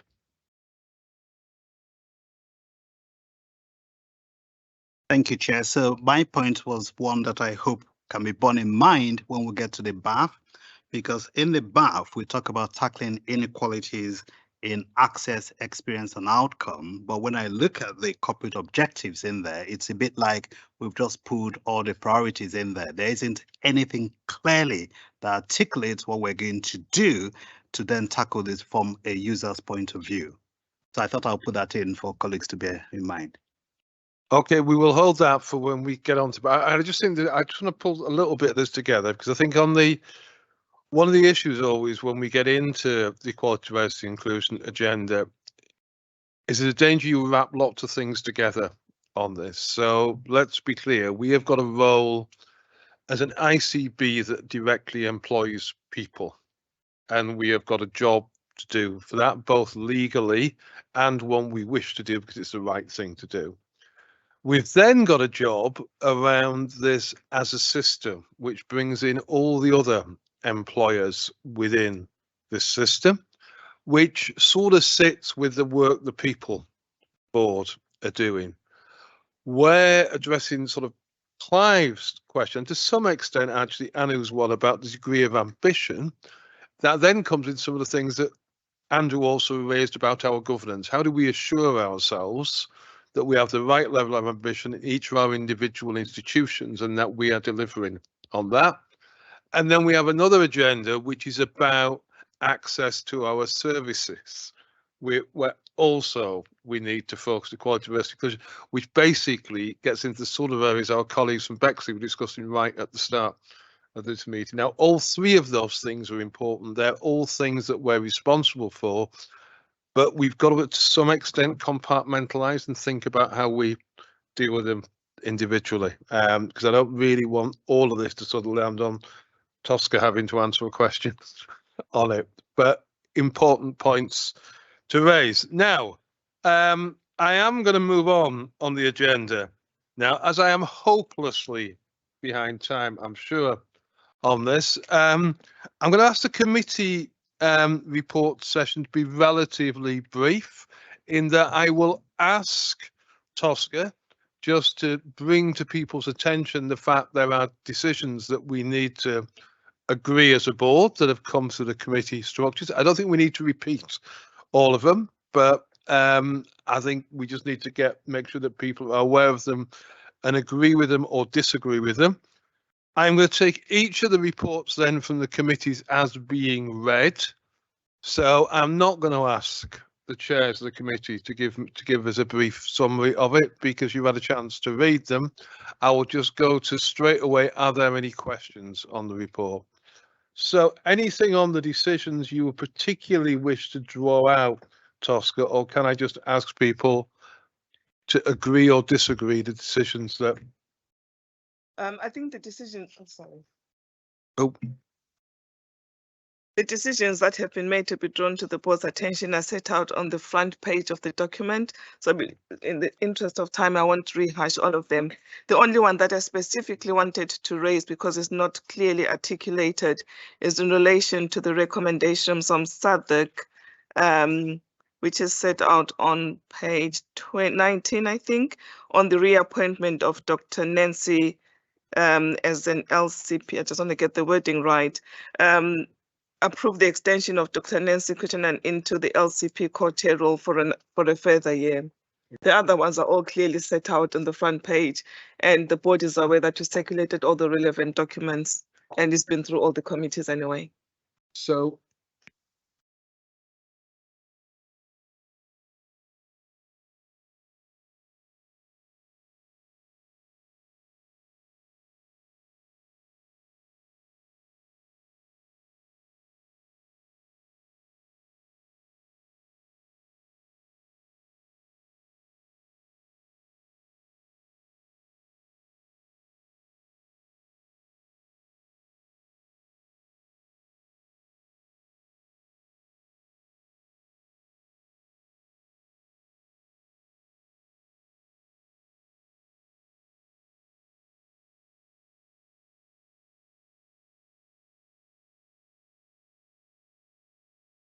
Thank you, Chair. Can I just pick up on Ife's point around the corporate objectives? I think Jonty answered that really well, because we're in the process of working through that. In terms of the document you've got in front of you, there are a number of changes that have been made in relation to the risk on the board assurance framework.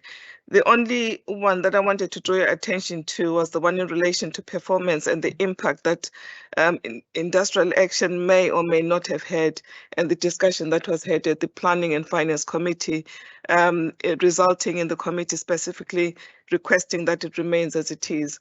When you read the document, you can actually see that we are now in a place where there's good engagement around the discussion of risk, whether they should move, whether they shouldn't move, the right challenge that we need to put into place. But as I say, the Finance and Planning Committee, who has the job of looking through the whole board assurance framework, has been through all of these and recommends that the board approves what you've got in front of you today. Okay, thank you very much, Tosca. Now, I think the board assurance framework has developed well over the last year. We still will continue to evolve this, but are there any points on Jonty? Oh. Just just to emphasize, Tosca's mentioned one of the risks. I just wanted to also emphasize another additional risk that has been added around digital and IT infrastructure. The reason I just wanted to flag this was that actually we had a very helpful board workshop last Friday morning, which I think certainly from my point of view allowed me to get a slightly deeper understanding around what the probability is of, I guess, further attack to our digital infrastructure, cyber attack, or essentially failure of our digital infrastructure. And so it's just to flag that we will be bringing a paper to the board in future around that, and it'll be a good opportunity just to reflect on whether we've assessed that correctly. At the moment, there's a residual risk of 10. Which puts it in a kind of medium risk range. I came away from that meeting slightly questioning that, and I suppose I just wanted to flag that I think it's something we can actively consider off the back of that workshop as well. Paul. Thank you, Chair. And just two comments, if I might. One is, I think it relates, Chair, to your earlier point around the focus of the board, because I think one of the things we've seen since we began in July is the risk has gradually got more system and outcome focused and a bit less organisationally focused, I think. So I think that's a welcome sort of development, but it's important, isn't it, for us that if most of our risks are in the human and patient and public space, then that is quite important for us thinking how we work as a board. So I think that's a really welcome development. And I think, Chair, if I'm right, we're doing a bit of work on risk appetite as well at the moment, which I think will be quite an important further development of this for later in the year. So really just wanted to commend the sort of direction that the work's moving in. Thank you. Thank you very much, Paul, and thank you, Jonty, for reminding me about the IT one. I agree with you. I think it was a very useful session, really picking up on learning the lessons from the Guy's incident last year. And for those who haven't read it, I would commend a very open and comprehensive report that was produced on that incident. On the wider point that you make, Paul, and you're absolutely right. I think this is evolving. I would come back to the comment that Andrew made earlier on in his chief executive report. I've had a conversation, I think, with probably all of you now about, or at least an exchange of correspondence, if not a conversation with all of you now, about where we go on our governance as an ICB a year in. And as Andrew says, that sounds very dry, but it is really about our way of working.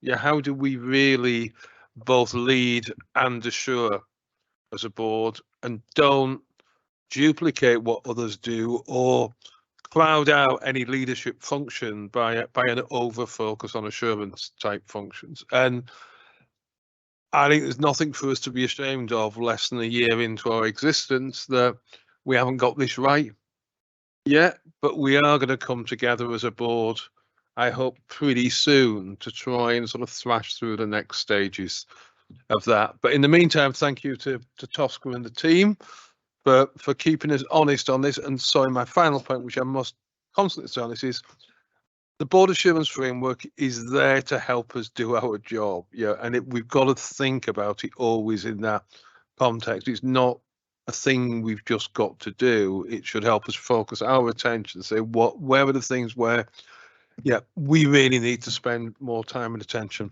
ourselves. But at that point, I will finish the sort of governance section of the meeting and go into the last two items we have for discussion. So we're going to kick off on 2023-24 planning with Sarah. As Andrew has already said, this has got to be thought of within the context of our longer term planning as well. We will always, particularly from an NHS angle, focus on the thing that is right in front of our nose the next week, the next month, the next year. And it is really important we get this operational planning right. But that has also got to be seen in our focus of the board. It's also got to hold to where do we want to be in five years and how do we get there. So at that point, remembering to press my button. Thank you, Chair. So the paper provides an update on two key planning processes that we've undertaken as ICB over Q4. The medium-term work Richard's just referred to on the joint forward plan, and then our 23-24 operational plan. I'm going to take the second first, actually, so start with the operational plan. And we submitted to NHS England on the 30th of March a plan for the year ahead, so the one we're currently in. It detailed, as I think we've taken board members through before, our planned activity, our performance standards or commitments around performance delivery, our workforce plans, and our underpinning financial assumptions and financial plans as required to meet national planning guidance for 23-24.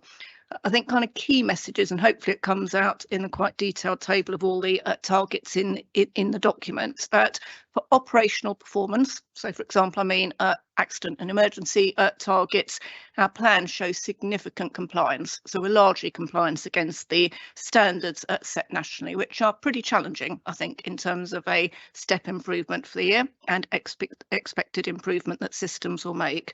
I was just going to highlight a couple of exceptions or kind of issues I think the board should be aware of.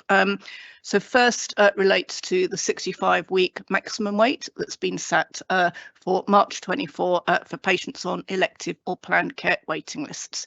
We've done a huge amount of work to largely get there as a system, but we have a very small number at 50 paediatric spinal patients for whom we don't have enough workforce capacity, particularly to treat within our South East London system within the time periods required.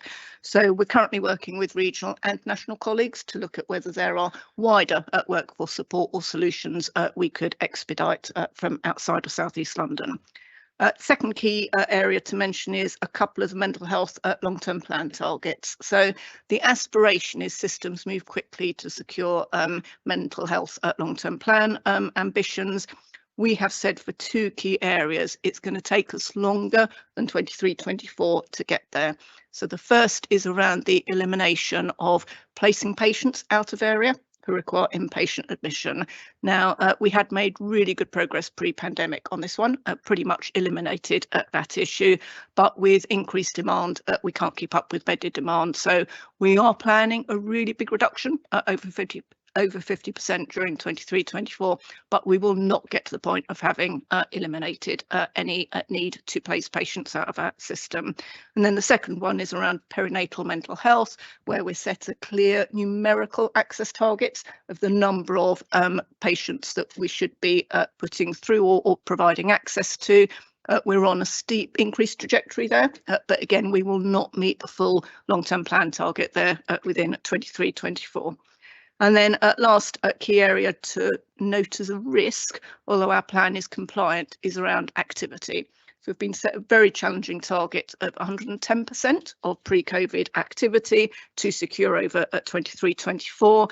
We have met that, but that is dependent on the national team agreeing what are called counting and coding changes that we have put forward that basically reflect changes in clinical practice or care pathways. So, for example, a shift from treating patients on an inpatient basis to day cases or outpatient procedures, which we need recognised to help us show we're meeting our target.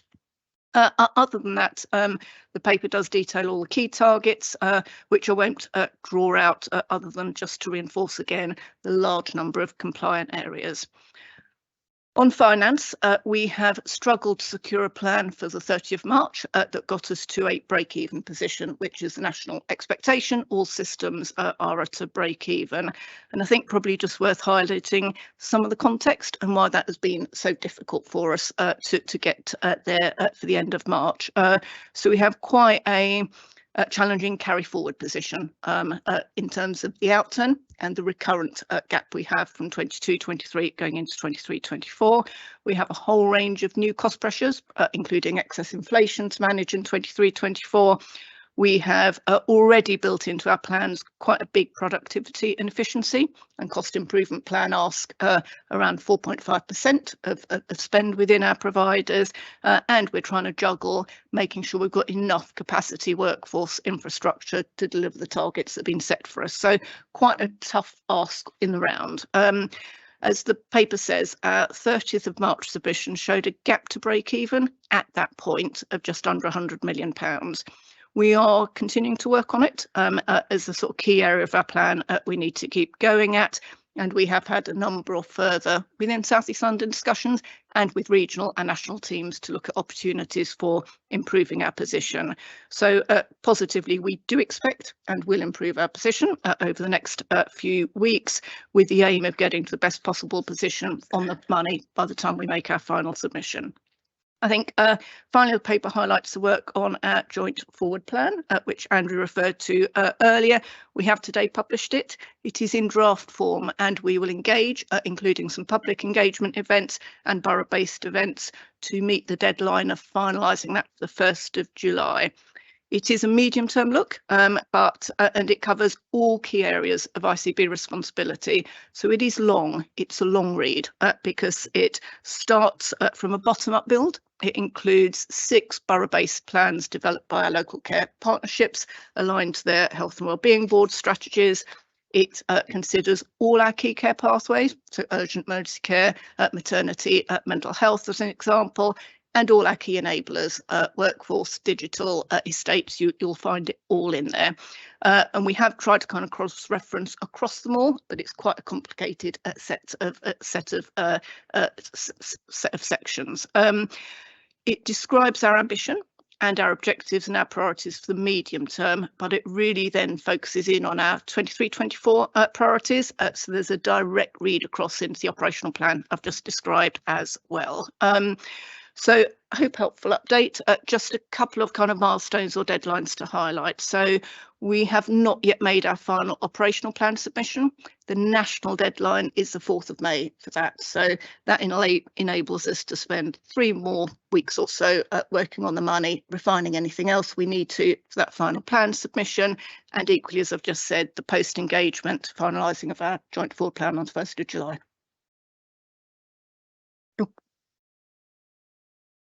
See, it is difficult to remember, Sarah. Right, thank you for that, Sarah. A couple of comments from me then. I think one question that I had for Sarah. And clearly questions from other people, so feel free to put your hands up and ask any questions you want around this. So comments from me, I guess, are the first one is just on my understanding on the activity side, Sarah. You don't need this activity to deliver the targets. It's a separate thing. So to deliver the ambition on weighting, we wouldn't need to hit the activity numbers, but there is just a target on activity, basically to demonstrate, I believe, that we're using the money wisely. And the second comment I'd make is that we are within spitting distance on the money now, and we will get to a position where we manage within the resources we've been given. That is not something that is for debate, and we're close enough to it. Question I had for you, Sarah, was I guess the bit of the targetry that I hadn't clocked we were missing was the perinatal mental health one.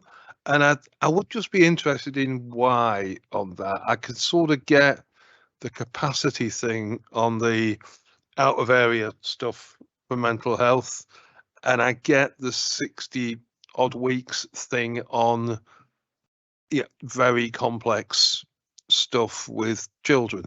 I'm not quite sure I get the perinatal mental health and why we can't do that. But are there any other questions from people on the planning, or are you all planned out? So you've only got a question from me. Oh no, Toby's got one. Thank you, Toby, as well. Toby, do you want to ask yours as well? It's just to reflect on the HERA review, which My understanding was it suggested a reduction in or a cull of national targets with more local autonomy. I just wondered, Sarah, whether you're optimistic about that translating into something we can do something with.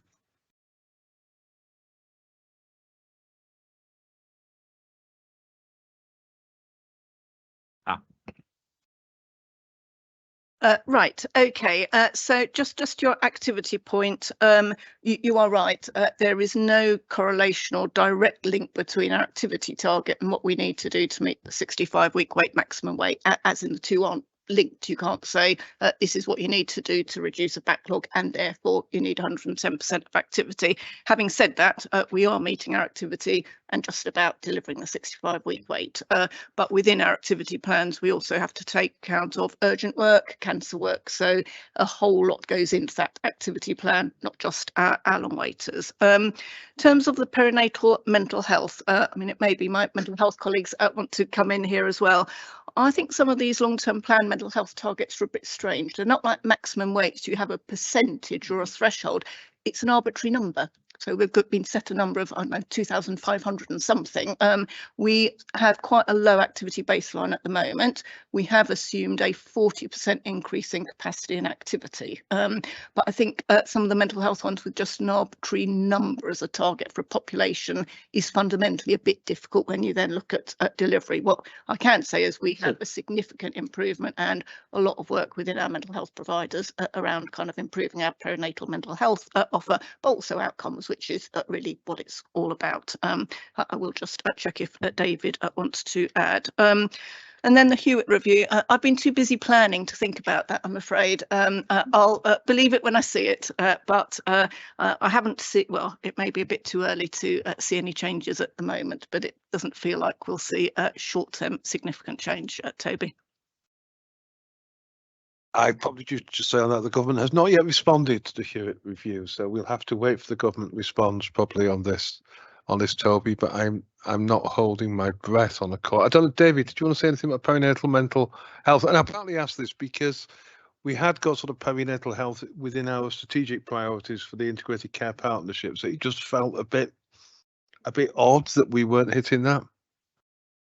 Yeah, Sarah's right. There's a strange target in things like this and activity. We are planning, we're in the active stage of planning and applied for to set a provider collaborative up around perinatal mental health with Oxley, SLAM and South West London St George's Mental Health. But it really needs to include our acute care partners really in this, and also the things that we saw just this week about the inequalities again in outcomes in perinatal mental health and mental health issues in pregnant women. But yeah, it is a kind of a strange way of doing it. But there are plans in terms of how we improve access quite significantly for this group of people, which can be really serious. And we also run a national unit for mother and baby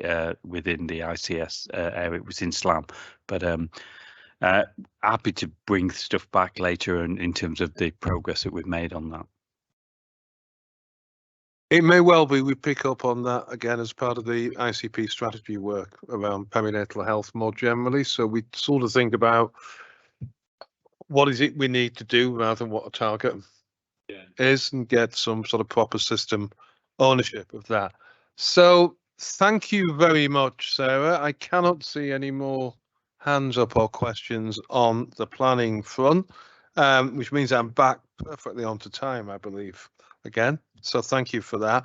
I'm going to now pass over to Jonty, who's going to lead the final session around developing clinical and professional leadership across the system, which has been work that Jonty has been championing since, I guess, the day I walked in the door here. So Jonty, over to you.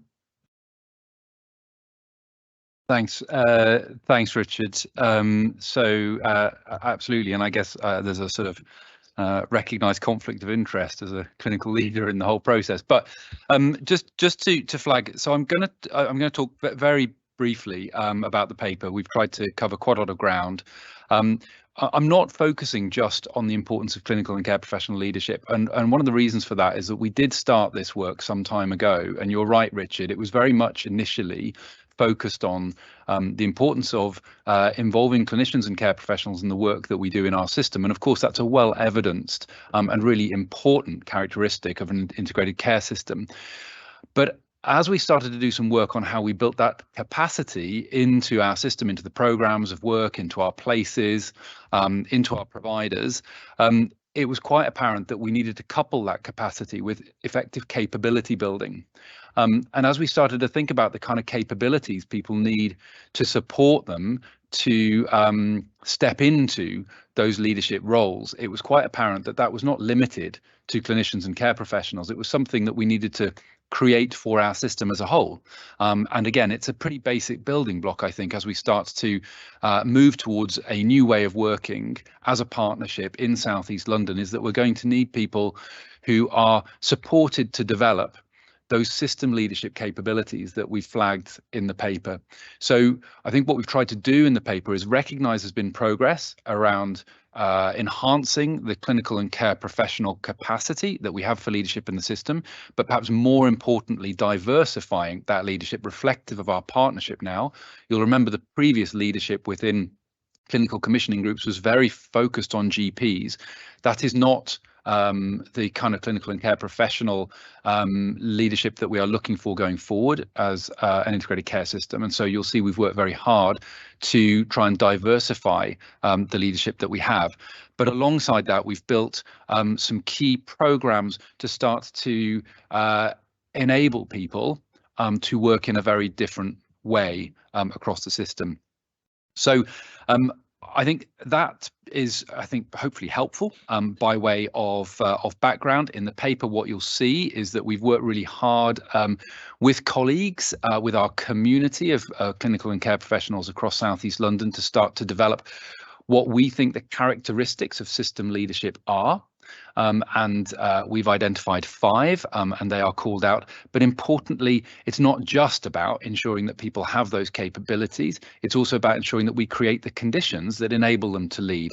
And again, we've done quite a lot of work to think about what that means in terms of coupling that capability with the capacity and the time to lead and effective collaboration with our executive leadership within our programs of work in South East London to ensure that actually clinicians can contribute effectively. Again, if I was to be slightly critical of the previous incarnation of our system work as a CCG, we tended to locate a lot of our leadership within governance settings. What you'll see is we've tried to distribute our leadership now much more within places and programs and clinical networks rather than in South East London governance roles. So again, we've tried to really shift the dial on that sort of more distributed model that we have created. In terms of progress, I think what you'll see is that we have definitely moved to a more diverse leadership, but there is work to do. We've shared some of the work that's happened within our boroughs, and I'm hugely thankful to borough leads for having progressed this. We've got really good, actually, clinical borough leadership across South East London. There is still variation to the extent that we've managed to achieve that, and I think that's a challenge for us going forward, is how we continue to enhance the diversity of leadership that we've got. So that's something that I think we should all collectively think about. In the programs that we've established, you'll see we've established 3 key programs. They're all of differential kind of intensity, I suppose. The most intense program, and I'm delighted that I can see Becky sitting in the audience, who is currently on the program, is our Collaborate program. And again, what you'll see is we've got a really good distribution of participants in that program from across our providers in South East London. That's an intensive 8-month program supporting people to develop those 5 characteristics that I've described. And we've been delighted by the support we've received, actually both nationally and internationally, in terms of speakers coming in and helping to enhance and really value our emergent leaders in South East London on that. We have our programme on Spread and Scale, Create, and again, just to link that back to the conversation we had earlier, we know one of the things we need to do in South East London is to enable people to have the skills they need to scale up a lot of good work that already happens.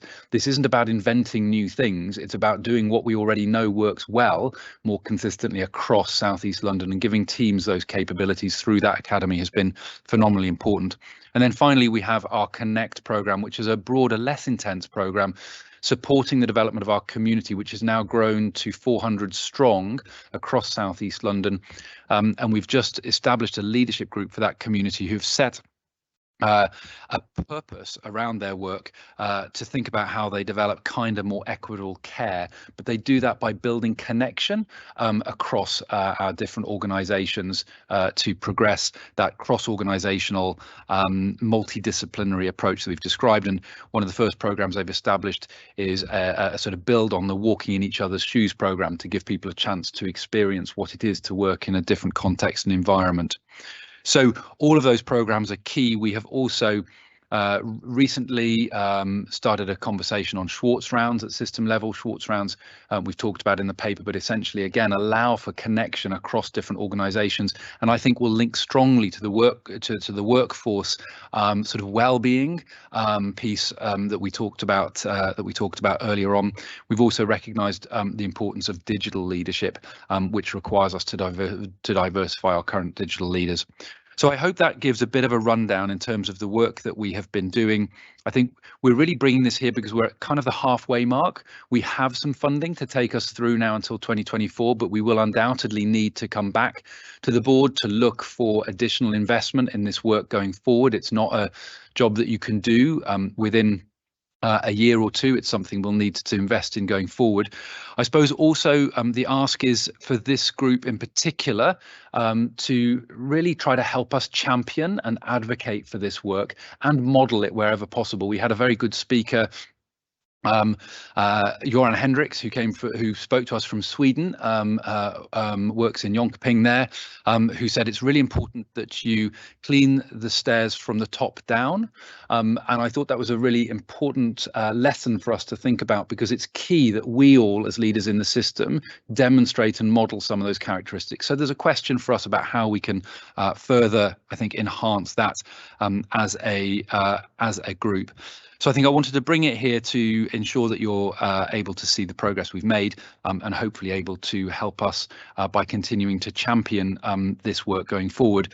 I've presented it regionally and I was asked to also present it nationally to Steve Powers, to the group there, because I think it is at the moment recognised as being pretty unusual for an ICS to have progressed as well as we have. And so it's something I'm very proud of on behalf of this board, because it's this board that made the commitment to progressing this work. So thank you, Chair. Thank you very much. Thank you very much, Jonty. And it must be the Swedes that clean the stairs from the. I always say wash the windows from the top down. It's interesting. It's different nationalities, different. And thank you very much for your leadership, because I think you're right, actually, Johnny. I don't think any other ICS is doing anything like this and investing this sort of time and effort in the development of leadership is the only way we are going to succeed. Yeah, we've got to change the way we do things. This is a key part of it. I've been along to a couple of your events and been really impressed by it. So I have Andrew, I have Paul, and I have Stuart, I have Anu, then I have Ranjit. So I've forgotten who it was first. Was it Andrew first? Yeah. And I've got to switch off again. Thanks, Jonty. Really welcome this. Really welcome the focus on developing clinical leadership. In Lambeth, we've for many years tried to get tripartite leadership of clinicians, the executive, and community leaders, including politicians. So I think you mentioned collaboration across leadership groups, but I think that's really critical. And that not one group is going to bring all of the answers, and often the answers sit within our communities. So I do think this is really important, but in the context of a broader leadership as well. Yes, first of all, thank you, Jonty, for the leadership on it. And I really agree that, you know, the other ICSs I'm in touch with informally, I don't see anybody doing something of this kind of scale and ambition. So I think it's incredibly powerful and welcome work. Two questions, I guess. One is, rightly, this is in a supportive space, this work. This is about supporting people to develop their leadership. I wonder, is you probably think, I'm sure you're thinking about this already, or we are, but do we need to think a little bit about it from an accountability point of view as well? Because we want people to behave in a way that supports this this approach. And I'm really conscious we'll have myriad appraisal and development schemes across all our organisations, you know, both clinical, managerial, etc. So be quite interested to think through today and beyond today how we might embed this from an accountability point of view. And lastly, just wanted to make the obvious connection of this work to the people strategy and the workforce strategy, because it seems to me we're not going to deliver. This is such an important enabler of the work that Ife and the team were raising. So thanks, Chair.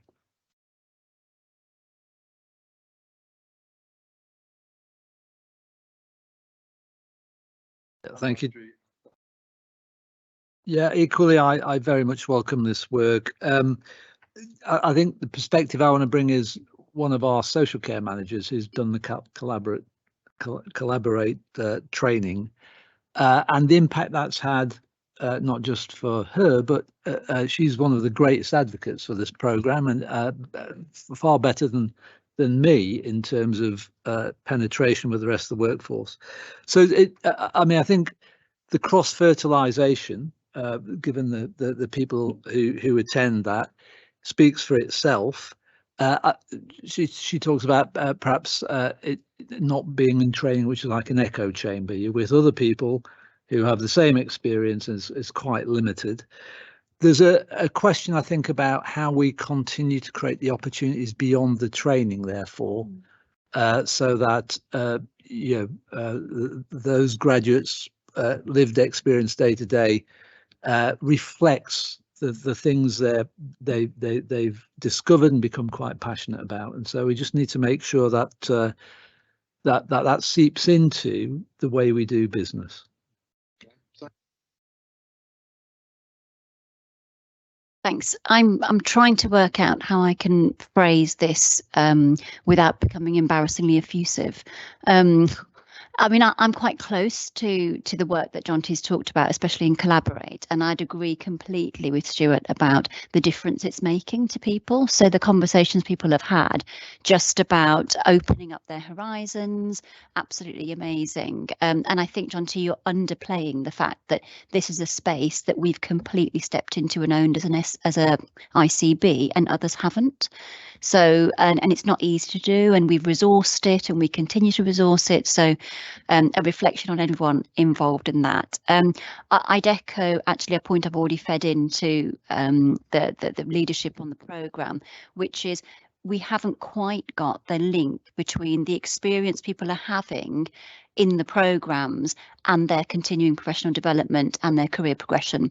So that point about actually helping people think through what it means to their careers and what it means that they can continue to contribute after the formal programme has come to its natural end. So we need to think about that. And then I was reading the paper and I felt again remiss because I should have clocked this a while ago and I haven't.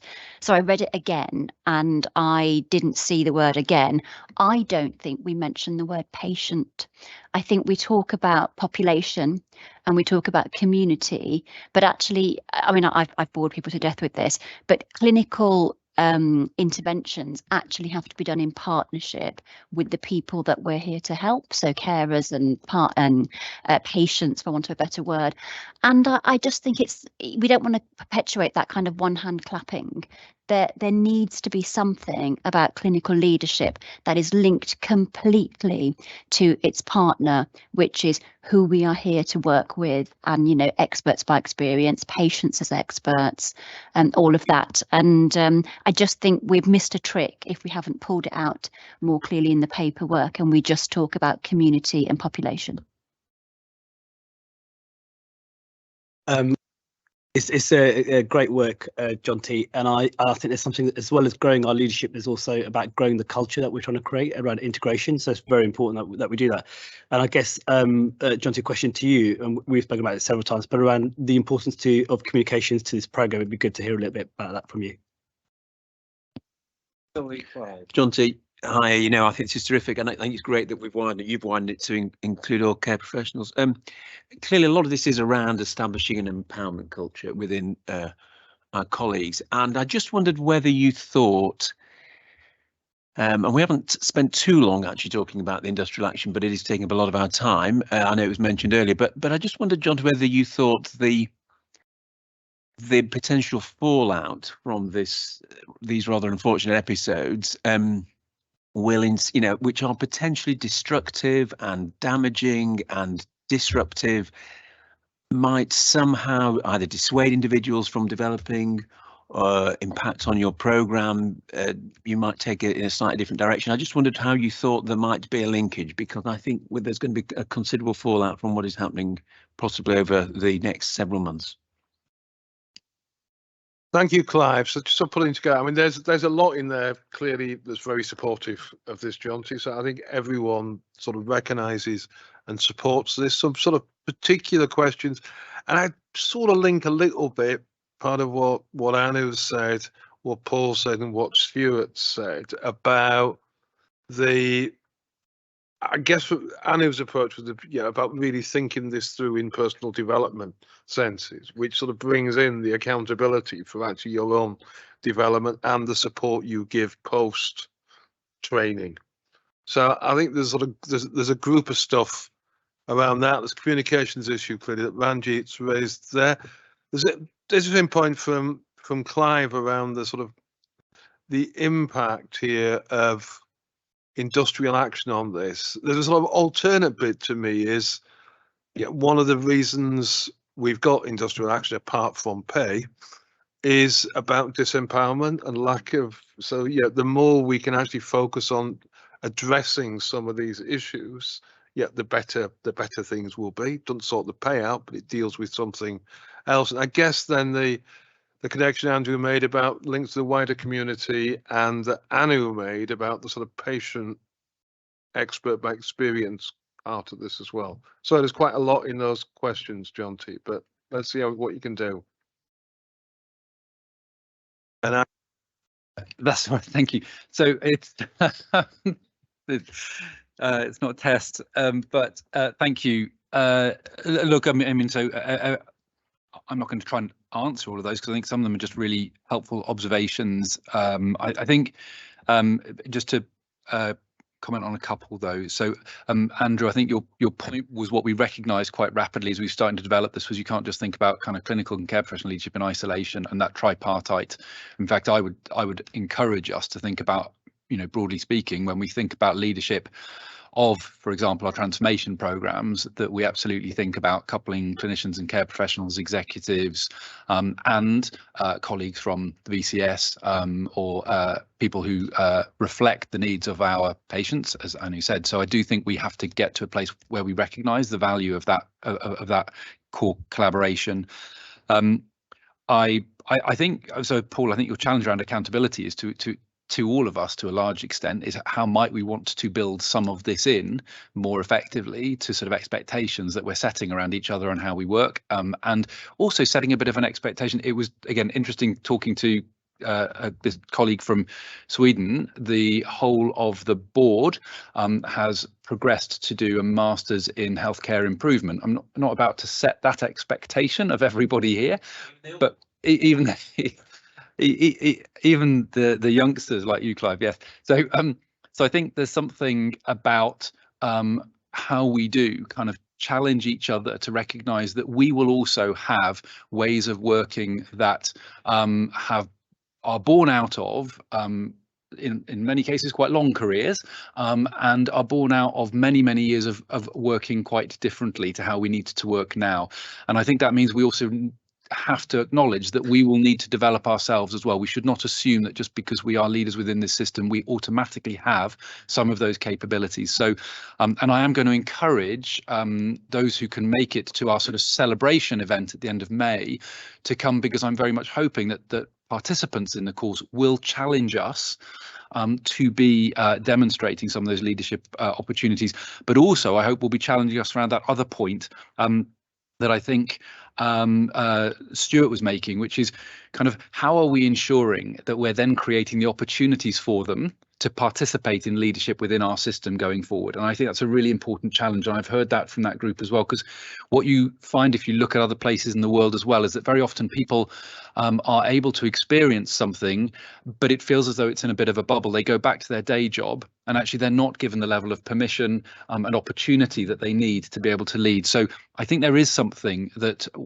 I hope the first cohort from the Collaborate programme will challenge us to as a board as well. And I'm looking almost directly at Becky to encourage her to make sure that that happens. So I think that was important. We are, and we presented to the directors of HR earlier this week. So I think there's active work happening here to think about how we support people. That's partly to ensure that we are reaching all parts of our system to ensure everyone feels they've got access to this opportunity. But also, I hadn't really thought as clearly as it's been articulated here about how we might also work with our directors of HR in terms of creating that space and those conditions going forward. So I think I will take that. Take that forward. And I think that sort of partly, Anu, speaks to your point. One of the things that's come out of this is that there are parts of our system that definitely are not accessing the support that they need to feel confident and competent to lead at the moment. The voluntary and community sector, very clearly, I think we need to think about how we create some additional support because we've got lots of people within that sector who want to be able to contribute as articulately as our colleagues did earlier on, but don't necessarily feel they have the support. And many of them are really struggling in terms of the work that they're having to do. But I do think you're right about patients. How can we enable them to also have the confidence and competence that they need to participate actively in the work that we do? Because it's all very well to say we want them to become involved, but actually have we really enabled them to feel confident in doing that? So again, I'm taking these away mostly, I think, as just really important challenges. Well, so Ranjit, we're working together on the communication piece. I think there's something here we should start to advocate for. I got a number of emails back when I presented this nationally. There are really interesting, quite pragmatic issues that have emerged off the back of this that Iffy touched on earlier about actually how we move to more equitable kind of contractual arrangements and so on that people want to learn about nationally. Equally, I think they want to learn about how we've established some of this work. So I think we should think about how we share learning more than anything on this in terms of kind of communication. And then Clive, I think your point is just fascinating. And I don't know what impact it's going to have, if I'm honest. I can tell you that the conversations that we had on developing our first Schwartz round, you'll be aware probably from your organisation what Schwartz rounds evolve. So the topic that arose out of those discussions was, should I stay or should I go? What an important conversation to enable people within our system to have in an environment that feels safe to discuss the experience that they're having at the moment. Now, so again, I suppose I'm taking from that partly encouragement that we should start to be able to have some of those conversations with people working within our system. And it goes again to that point, there's been a theme running through all of this conversation about how we enable people working in South East London to have a voice that speaks to some of the work that we want to do to support them. And I suppose at some level, it is also hopefully about colleagues here helping to kind of liberate and let go of people into some of these system leadership programs, because quite often what we're finding is the key limiting factor may be that following industrial action there's less interest, but it's also that they're all working so astonishingly hard that the idea of taking any time out to develop themselves is just almost an anathema at the moment. And so I think we have a real job of work to do to encourage them to see that as actually being part and parcel of the work, not something that is a sort of additional extra. I hope that's helpful. I realise I haven't covered it all perfectly, Richard, but very helpful. Final words, Chief Executive. Thanks. I mean, I won't repeat all of the plaudits because the work is fantastic and been involved in it directly myself. But just to this point on funding, earlier in the meeting, Chair, you expressed your confidence in our ability to get to a balanced plan, which I was heartened by. But thus far, the reality of this programme is that we have made additional investment over and above that which we make in each of our institutions. Each of our institutions invest in this. Going forwards, the commitment made around this board table can't be in an imagination there's a separate pot. So if we are therefore advocates of it, and I think we collectively are, we are there also champions of investment from within our organisations to this type of endeavour. And if we can't do that, I'm just to be clear, not to end on a dampener, I don't have a special pot for this. So we need to sign up to it absolutely as a partnership. And Jonty and I have many conversations over many years actually about how one achieves that and pushes everybody in the same direction of investment. I think we've made the first step of collectively saying that's a good idea, or I'd like to say that we have. Thank you, Chief Executive, for ending up on a dampener. It's always good to get that reality check into us. And clearly we do need to think about how we do that. Now, we've done an awful lot of stuff this afternoon. We had a really good start, I thought, with the Bexley presentation. That I come back to those words from earlier on about something that's practical and impactful, and that is really what we're looking for. Hopefully we can take learnings from that back to our places and think about what we may want to do more systematically. We had a sort of good workforce and leadership session, which I think both really come together very, very, very well. A session on equality, diversity, inclusion, which I think just sort of prompted a conversation that tells us we have to widen out the conversation at the board. And I think to the governance side, we do have this sort of general question that we are still working our way through, but we'll get there in the end about the ICB as an institution, what we do ourselves and what we do as a system, and how that links through with individual institutions. We got the same thing coming up again on the people board issue, and yeah, I don't think we should despair about that. We will work our way through that, and we will get to the right answer. And not forgetting the planning session, which sort of just reminded us that actually, yeah, there's a lot of stuff we've been asked to do in South East London, but 99.9% of it we're doing, and we will do the money as well. So at that point, I'm going to open up to any questions from the public. What I would say, and I should have said this at the start, but you've not been on camera, is this board meeting is being filmed. So yeah, if you're a member of the public and wouldn't want to be filmed, be aware, but the camera's not pointing at you. All the people around the table are aware of being filmed from the start, so I didn't ask their permission. So, right. The lady with the green shawl.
No, it was Pels. It was Pels. It was slightly different. It's the place executive lead, so it's.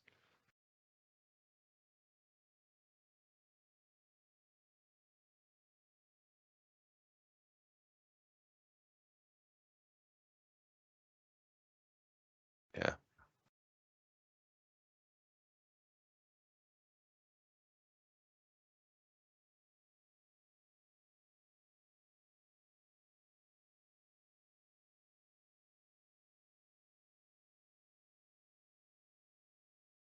Well, thank you for your comments and thank you for your support. And I think the comment you made about language and it being very NHS friendly is one we take. We actually had a session just before you came in at the start of the meeting that was about accessibility and one of the issues there was our use of acronyms and other things. So yeah, this is something that we do need to focus on, absolutely. But thank you very much for your support. That's really good to hear. And gentlemen at the front of the tie. I do feel like I'm doing question time. Sorry, I just slip into that.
Listening to their complaints.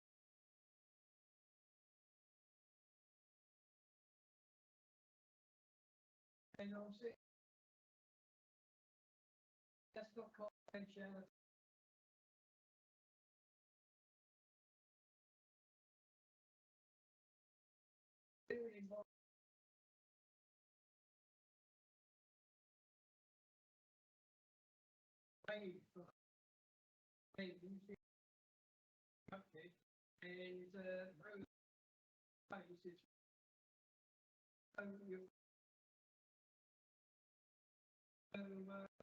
That is in the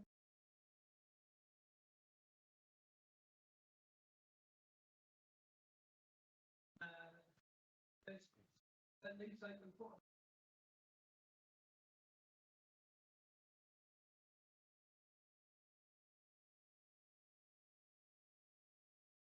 And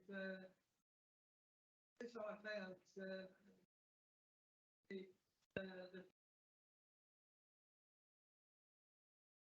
other areas of it's the patients out.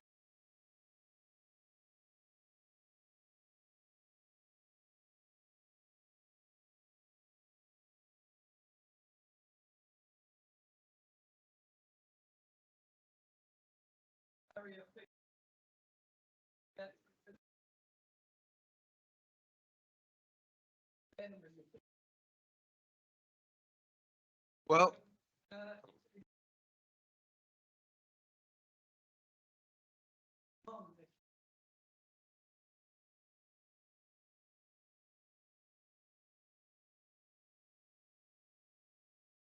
no, I think the point Patrick and colleagues were making about particularly how we need to make our GP surgeries sort of more accessible and things, yeah, to be honest, yeah, I'd not thought about chairs at all. And the fact that we have particularly here in Bexley, but also elsewhere, people working with the community organisations and people's community say, actually, this is what we need. And I'm particularly taking Patrick's point here that nothing we've ever done in this space anyone has complained about. You know, it doesn't create a problem for someone else. So I think there is more we can do on that. I mean, there are clearly still, as you rightly say, limitations on our GP estate of, you know, what the buildings were built for and how quickly you can change that. But that is again something I'd expect us to be focused on each of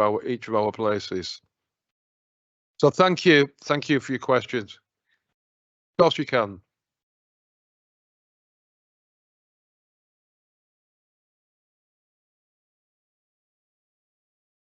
Mm.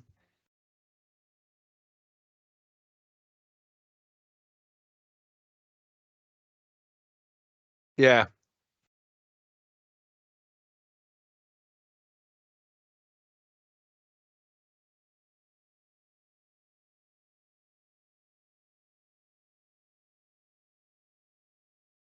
It could. It could. I think you're right. So some of the new builds, yeah, this was thought about at the time, but when you're retrofitting, people haven't always thought it through. So no, I think it's very good point. Are there any other questions or comments from anyone? If not, I will close the meeting. Thank everyone around the board table for their time. Thank you to our members of the public that have come along today, and thank you to pass our thanks on to our Bexley Council friends, Stuart, for allowing us to use this space. So thank you all.